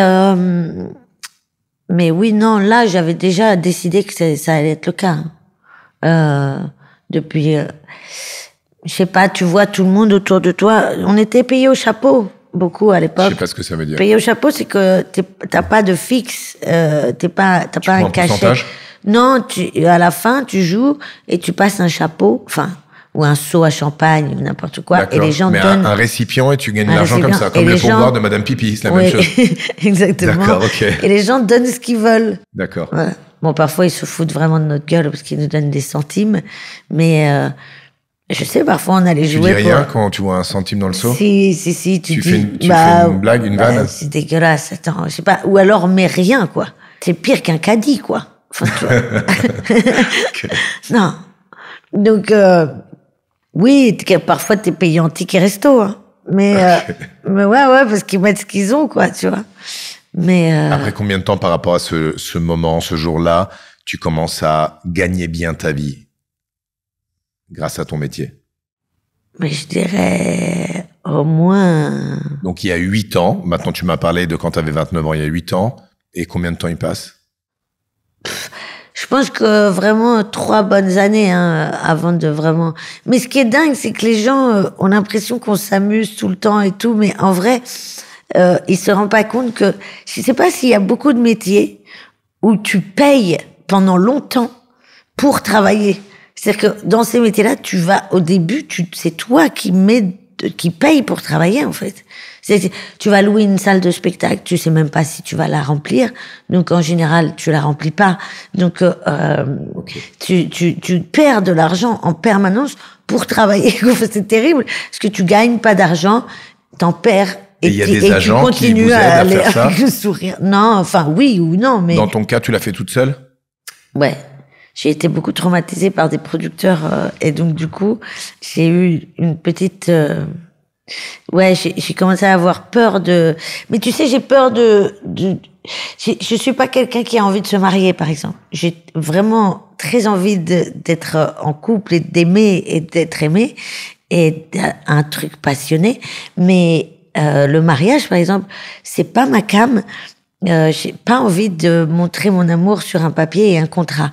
Eh ben, là, on me demandait de signer un contrat de mariage avec un mec que je connais depuis 2 semaines, quoi, tu vois. Et qui me promet, bien évidemment, qui va me promettre des choses incroyables. Mais qu'est-ce que j'en sais, moi, tu vois. Et puis d'un coup, ça me faisait flipper, je signais pas. T'as pas signé? Non. Okay. Donc, si tu veux, oui, tu fais un petit peu. Mais après, on commence à t'appeler, les gens commencent à entendre ton nom, et puis ainsi de suite, quoi. Et aujourd'hui, tu vis de ça? Tu fais des films aussi? Oui. Radio, Tout. théâtre, cinéma, ouais. Donc, de ce côté-là, t'es fière de toi. Je suis contente. Fière, oui, je crois que je peux l'être, mais je serai jamais. Je suis très dure avec moi. Tu sais, Ouais, je suis parce mon que pire tu veux juge. être stimulé, donc moi aussi je suis très sévère. Ouais.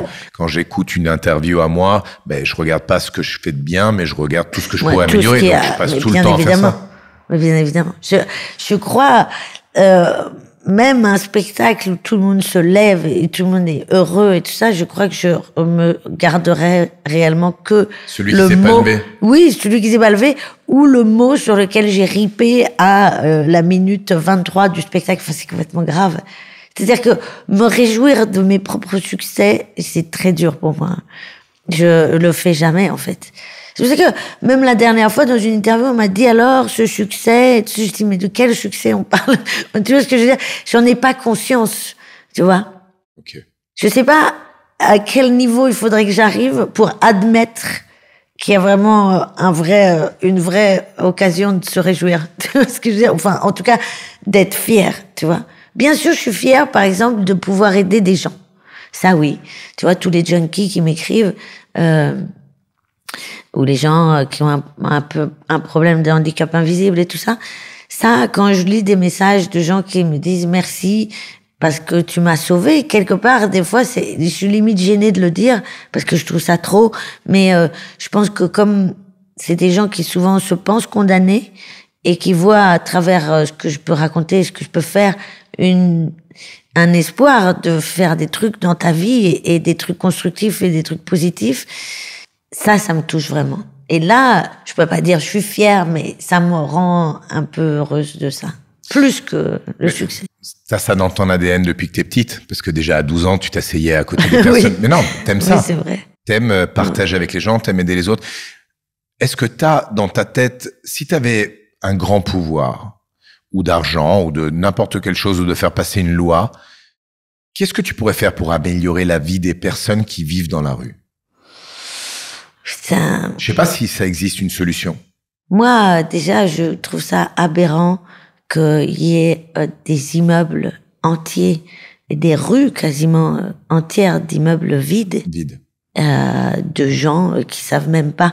Tu sais, nous, à l'époque, on ouvrait des squats, et donc, après, les gens se faisaient dégager. Bon, moi, j'avais l'appart, mais on ouvrait des squats pour d'autres gens. Et les gens se faisaient dégager après 6 mois, machin, bon. Mais si tu veux, c'était des immeubles qui, pendant des mois, des années, n'étaient pas habités.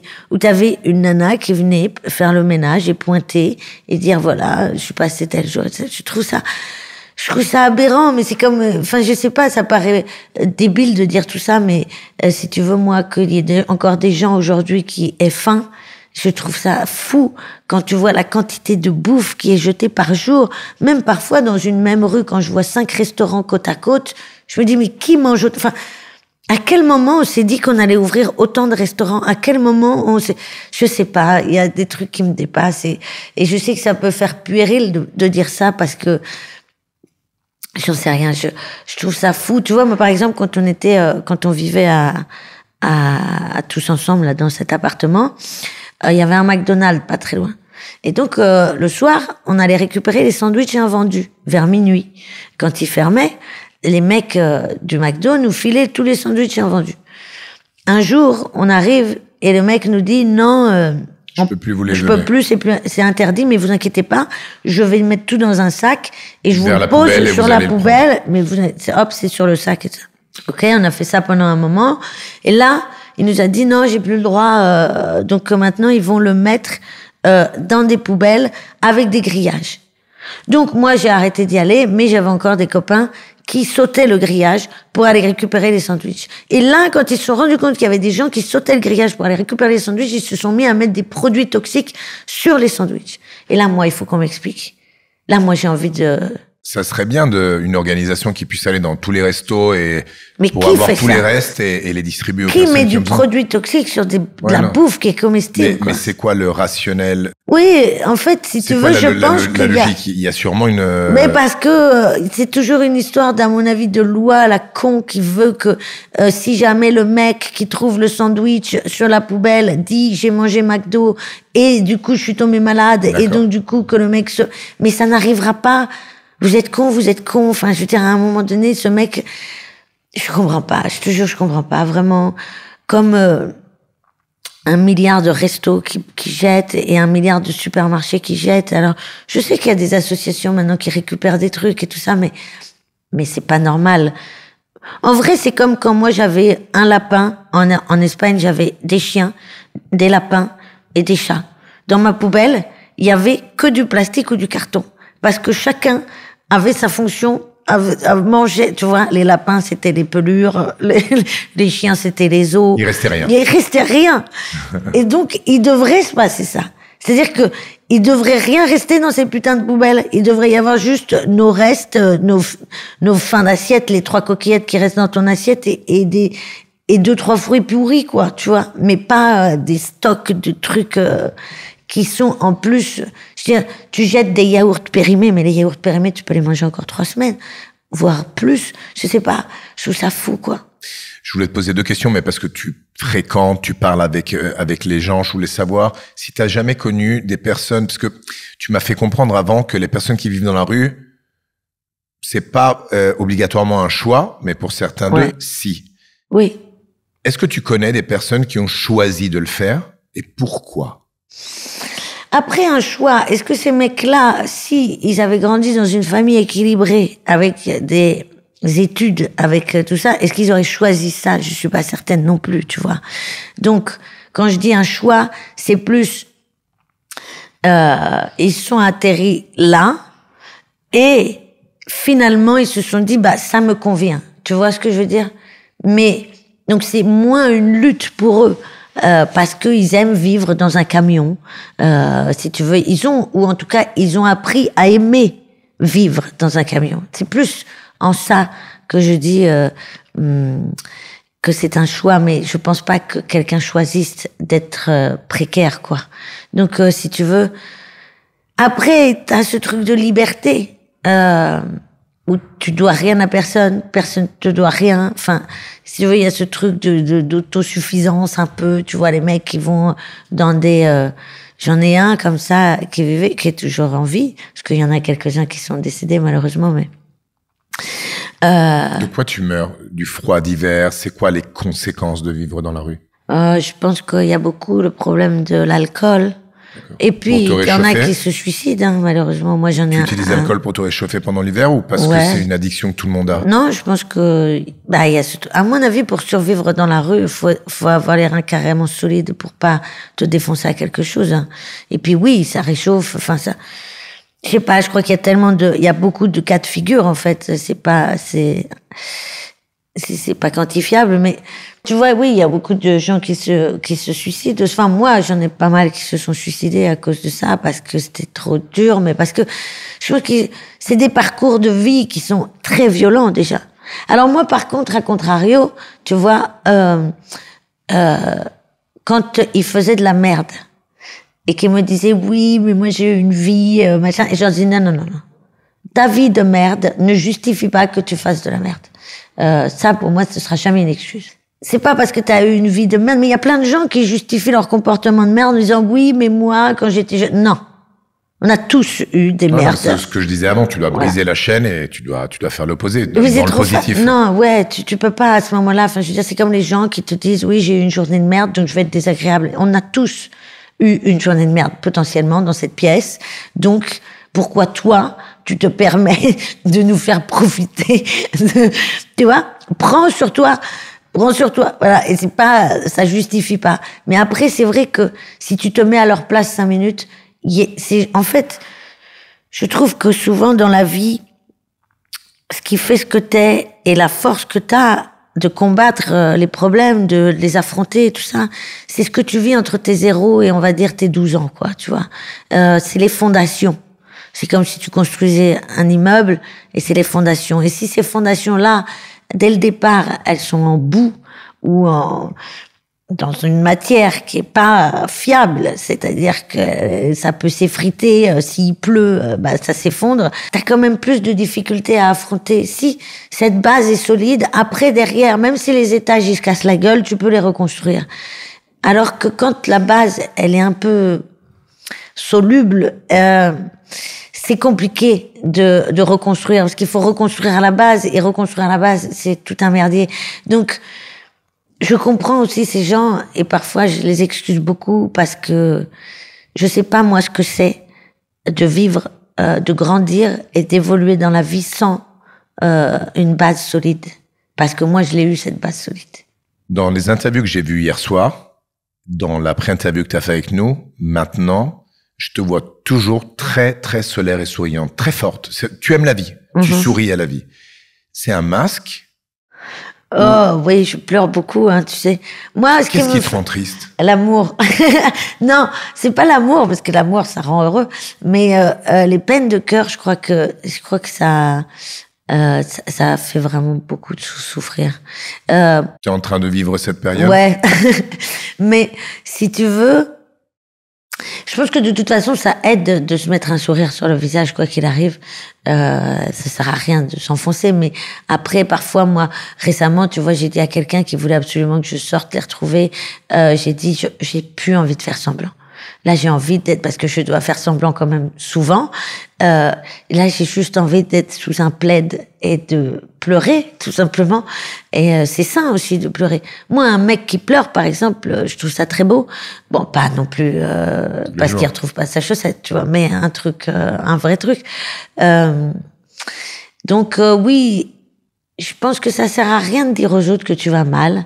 Mon père m'a toujours éduqué comme ça, en me disant, si on te demande si ça va, tu dis toujours oui. Parce que de toute façon, les gens s'en foutent de la réponse si elle est négative. Qu'elle soit positive ou négative, de toute façon, les gens ne t'écoutent pas. N'écoutent pas la réponse. C'était juste une formule de politesse. Donc, à partir du moment où tu dis non, là, tu commences à faire chier les gens. Donc, et quand bien même, si tu veux, oui, c'est sympa de dire je vais pas bien de temps en temps à des amis, mais après 2-3 phrases, ils pourront pas grand-chose pour toi. C'est toi et toi. Donc,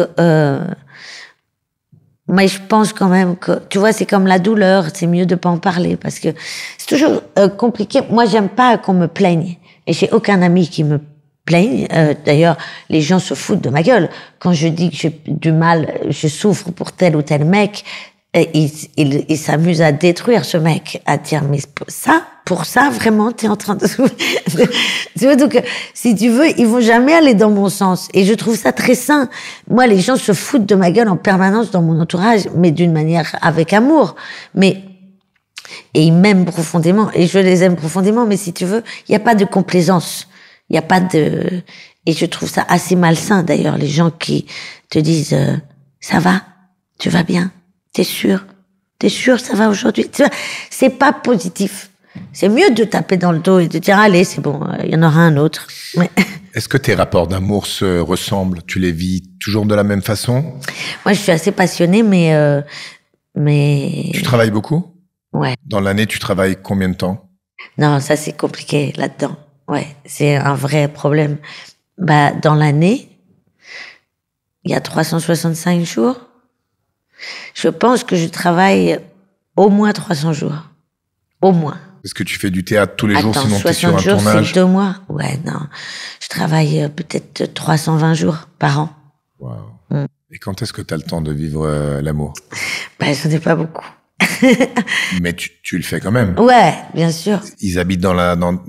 Pas dans le même pays. Ah, pas dans le même pays? Non, mais tu sais ce que je me dis souvent, c'est que je pense qu'avec mon... Ben, je sais pas. Tu les connais en vacances? Ouais, peut-être. Il y a ça. Il y a eu plein de cas de figure, mais je me demande si je les vois pas plus que s'ils habitaient à Paris, tu vois? D'accord. Parce que quelquefois, je prends du travail et je vais travailler ailleurs, tu vois.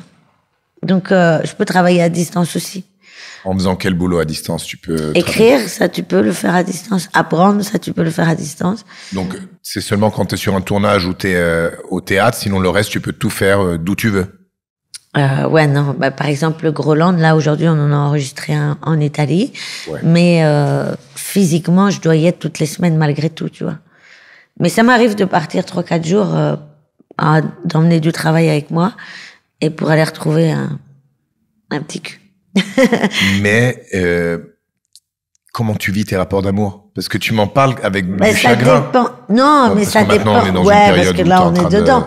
Mais Je saurais pas t'expliquer. Même moi, j'ai pas la réponse. Quel genre d'homme J'aime les vrais mecs. Ça veut dire quoi, un vrai mec? Bah, les vrais Viril? mecs. Ah ouais, j'aime les mecs un peu mec. Je pourrais pas être avec un bobo, hipster, tu vois. Moi, si ça travaille dans les champs et tout, tu vois, j'adore ça, moi. Le dernier, tu vois, il avait des vitres sur les immeubles. Il avait les vitres des immeubles, tu vois. Mais du coup, il était très... Il est pas français? Non. Espagnol? Non. D'accord. Mais du coup, je sais pas, parce que j'ai eu une relation de 8 mois, là, avec un mec qui habitait vraiment à 4000 km de moi. On se voyait quand même tous les mois, tu vois. Après, je te jure que vraiment, il y a des moments, même s'il habitait à Paris, je le verrais pas plus que toutes les 2-3 semaines, quoi. Donc, au final... Parce que c'est la façon de laquelle t'aimes vivre tes relations, pas trop? Non, c'est que j'arrive à la maison, je suis éclatée. Je me lève à 7 heures du matin, je finis à minuit. Enfin, tu vois, à quel moment tu veux. Le lendemain, ça recommence. Donc, j'ai même plus la force j'ai même plus l'envie tu vois. Alors oui, j'aimerais bien quelqu'un qui me prenne juste dans les bras et qui me dise ça va aller, t'inquiète pas. Mais ça, tu peux pas demander à quelqu'un d'être là juste pour te dire ça va aller, t'inquiète pas. Donc oui, mais c'est un métier, c'est marrant parce que c'est un métier où on est tout le temps entouré de gens, 24 heures sur 24, en permanence. On rencontre des nouveaux gens tous les jours, mais tu te sens seul vraiment à l'intérieur. Il y a un truc de solitude. C'est très bizarre de jouer devant des milliers de personnes. Tu vois, là, demain, après-demain, je vais jouer devant 1500, après-demain, 2000 personnes, toute seule. Mais avec ces 2000 personnes, déjà, t'es tout seul, mais t'es devant 2000 personnes, mais t'es quand même tout seul sur scène. Et ensuite, tu rentres dans ta chambre d'hôtel, t'es seul. Et il y a personne qui va t'envoyer un message pour te dire, les gens savent que tu fais ce métier. Au début, limite, t'as plus de messages je pense à toi et tout, ce que les gens savent que mais maintenant c'est mon métier. Donc, il y a un côté de vraie solitude si t'as pas quelqu'un avec qui le partager. Je crois que c'était Edith Piaf qui disait, c'est génial de vivre de sa passion, mais si t'as personne avec qui le partager, ça sert à rien. Je suis assez d'accord. Parce que quand tu joues, je crois que tu joues pour aussi une personne que t'aimes et qui t'aime. Et moi, hein, peut-être c'est pas le cas pour plein de gens, mais si tu veux, je trouve ça beau, même si la personne n'est pas dans la salle. Mais tu joues pour cette personne qui est un peu fière de toi, tu vois. Si t'avais plus de temps, tu pourrais mieux vivre tes rapports d'amour ou Ah ouais, je pense. Et dans le futur, tu te vois travailler autant que ça parce que t'as un peu le sens de perdre. Comment tu vois ça? Non, mais je pense que j'aimerais bien switcher sur des films et tout ça, vraiment beaucoup. Pour avoir des moments intensifs et des autres moments complètement libres. Ah ouais, je sais pas ce que c'est trop d'avoir genre. Tu me dis là demain, t'as 2 mois, tu fais ce que tu veux, mais. T'as peur de perdre le rythme de ton boulot? T'as peur de tout perdre si tu baisses le rythme? Non, c'est pas tout perdre, mais si tu veux, c'est rare qu'il y ait 0 opportunité pendant 2 mois, quoi. Et quand on te propose un truc plaisant, c'est toujours très délicat de dire, pour un mec, j'ai raté un film. Et ça, je lui en voudrais toute ma vie. Même si c'est à moi que je dois en vouloir, pas à lui. Mais, si tu veux, je voulais passer du temps avec lui. Et j'avais pas eu de vacances pendant 5 ans. Et je me suis dit, c'était un tocard. Et vraiment, je regrette d'avoir raté ce film et une occasion de rencontrer des personnes passionnantes pour un tocard, quoi. Tu m'as dit mariage, non, mais seulement pour la formalité d'un morceau de papier et des enfants? Alors, c'est pareil. En fait, j'en ai voulu pendant longtemps. Mais je voulais être une maman jeune, donc jusqu'à mes 21 ans, je me suis dit... T'étais tellement émancipée que tu te sentais déjà mûre et prête pour le faire. Oui, ça faisait déjà 7 ans, t'imagines, que j'habitais toute seule, donc... Après, j'ai pas rencontré les mecs les plus équilibrants de la planète, et moi-même, je ne l'étais pas. Donc, si tu veux, je pense que c'est pas plus mal que je l'ai pas eu. Là, maintenant, je crois que j'ai un peu trop conscience de tout ce que ça engendre. Tu vois? Alors que quand tu le fais plus jeune, t'analyses pas autant. Là, je vois mes amis qui en ont. Est-ce que j'ai envie de leur ressembler? Ouais, en plus, un enfant ne demande pas de venir au monde, donc le fait de sentir que t'as pas envie de te prendre cette responsabilité, c'est une très bonne décision. Oui, et puis si tu veux, moi j'ai 2 maladies génétiques, donc à un moment donné, est-ce que j'ai vraiment envie de prendre le risque de leur refiler? Ensuite,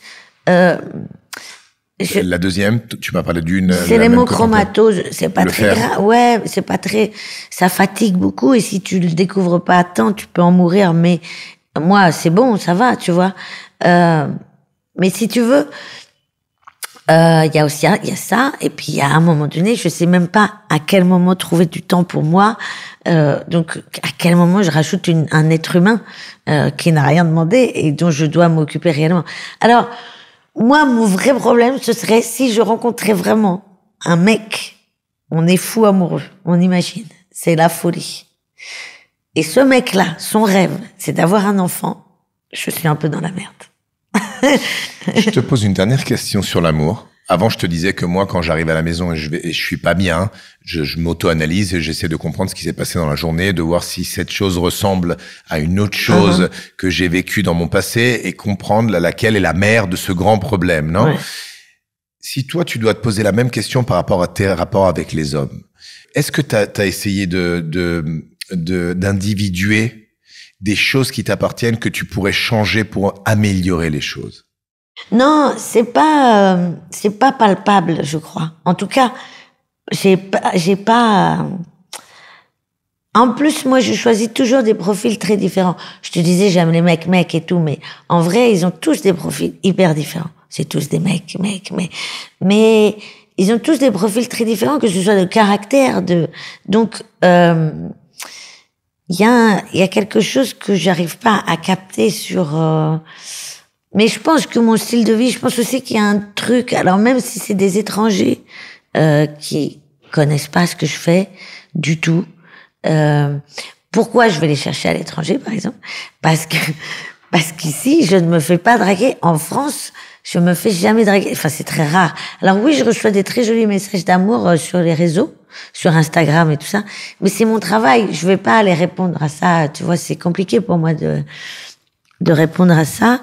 Donc, au final, je suis toujours entourée de mecs. Donc, je comprends aussi un mec qui est timide d'aller venir me parler parce que mon équipe, c'est quasiment que des mecs. Je joue quasiment qu'avec des mecs. Du coup, il y a ça. Il y a l'idée que, moi, par exemple, mes collègues humoristes, il y a beaucoup de nanas qui les attendent à la fin des spectacles. Il y a jamais de mecs qui t'attendent à la fin des spectacles. Pourquoi? Je saurais pas te dire. Est-ce que ça les impressionne? Est-ce que c'est castrateur, une femme qui monte sur scène et qui fait des blagues? Je sais pas. Mais en tout cas, c'est pas le meilleur taf pour pécho, quoi. Mais à propos de pécho dans le monde sexuel, vu que tu vois tes fiancés une fois par mois, t'as pas une exigence plus intense par rapport à ça? Ça t'arrive d'avoir simplement des relations pour vivre l'orgasme, simplement ça, sans se lier sentimentalement à la personne? Oui. Comment tu vis ton côté sexuel? Non, quand je suis pas en couple, oui. Mais toujours dans des pays étrangers. J'ai une carte. Tu vois, je suis comme un marin. Voilà. J'ai des petits points et je sais que si je pars au Portugal, par exemple, j'ai des numéros.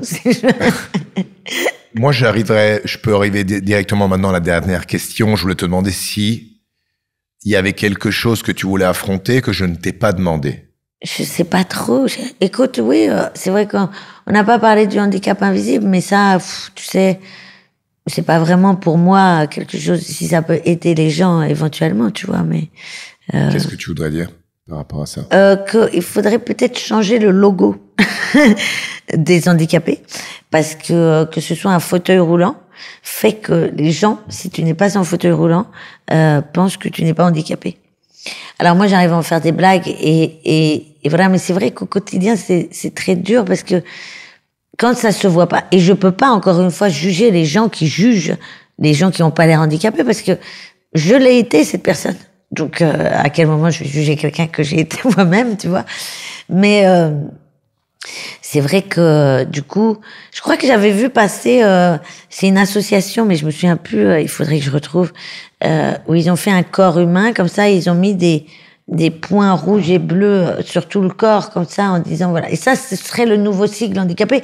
Et je trouve pas ça con parce que c'est vrai que, du coup, dans l'inconscient collectif, si t'es pas en fauteuil roulant, t'es pas handicapé, quoi. Il y a des gens qui se font rayer leur bagnole parce qu'ils sont sur une place handicapée, qui sortent debout de leur voiture, alors que ces gens souffrent énormément. Ouais. Il y a une vraie souffrance invisible. La dernière question est très simple. Dis-moi. Je veux te demander comment vas-tu et comment vas-tu, c'est un bilan de ta vie. C'est un bilan ici, maintenant, dans cette période de ta vie. Si tu t'écoutes profondément, comment vas-tu? Écoute, là, mais là tu me prends en peine de cœur aussi, alors forcément je vais pas te dire des trucs incroyables, mais non, ça va. En vrai ça va. En vrai ça va parce que j'ai quand même beaucoup de gens incroyables et extraordinaires autour de moi, et je crois que ça va juste grâce à ces gens. Enfin juste, vraiment grâce à ces gens. Merci Douli, on a terminé. Merci infiniment.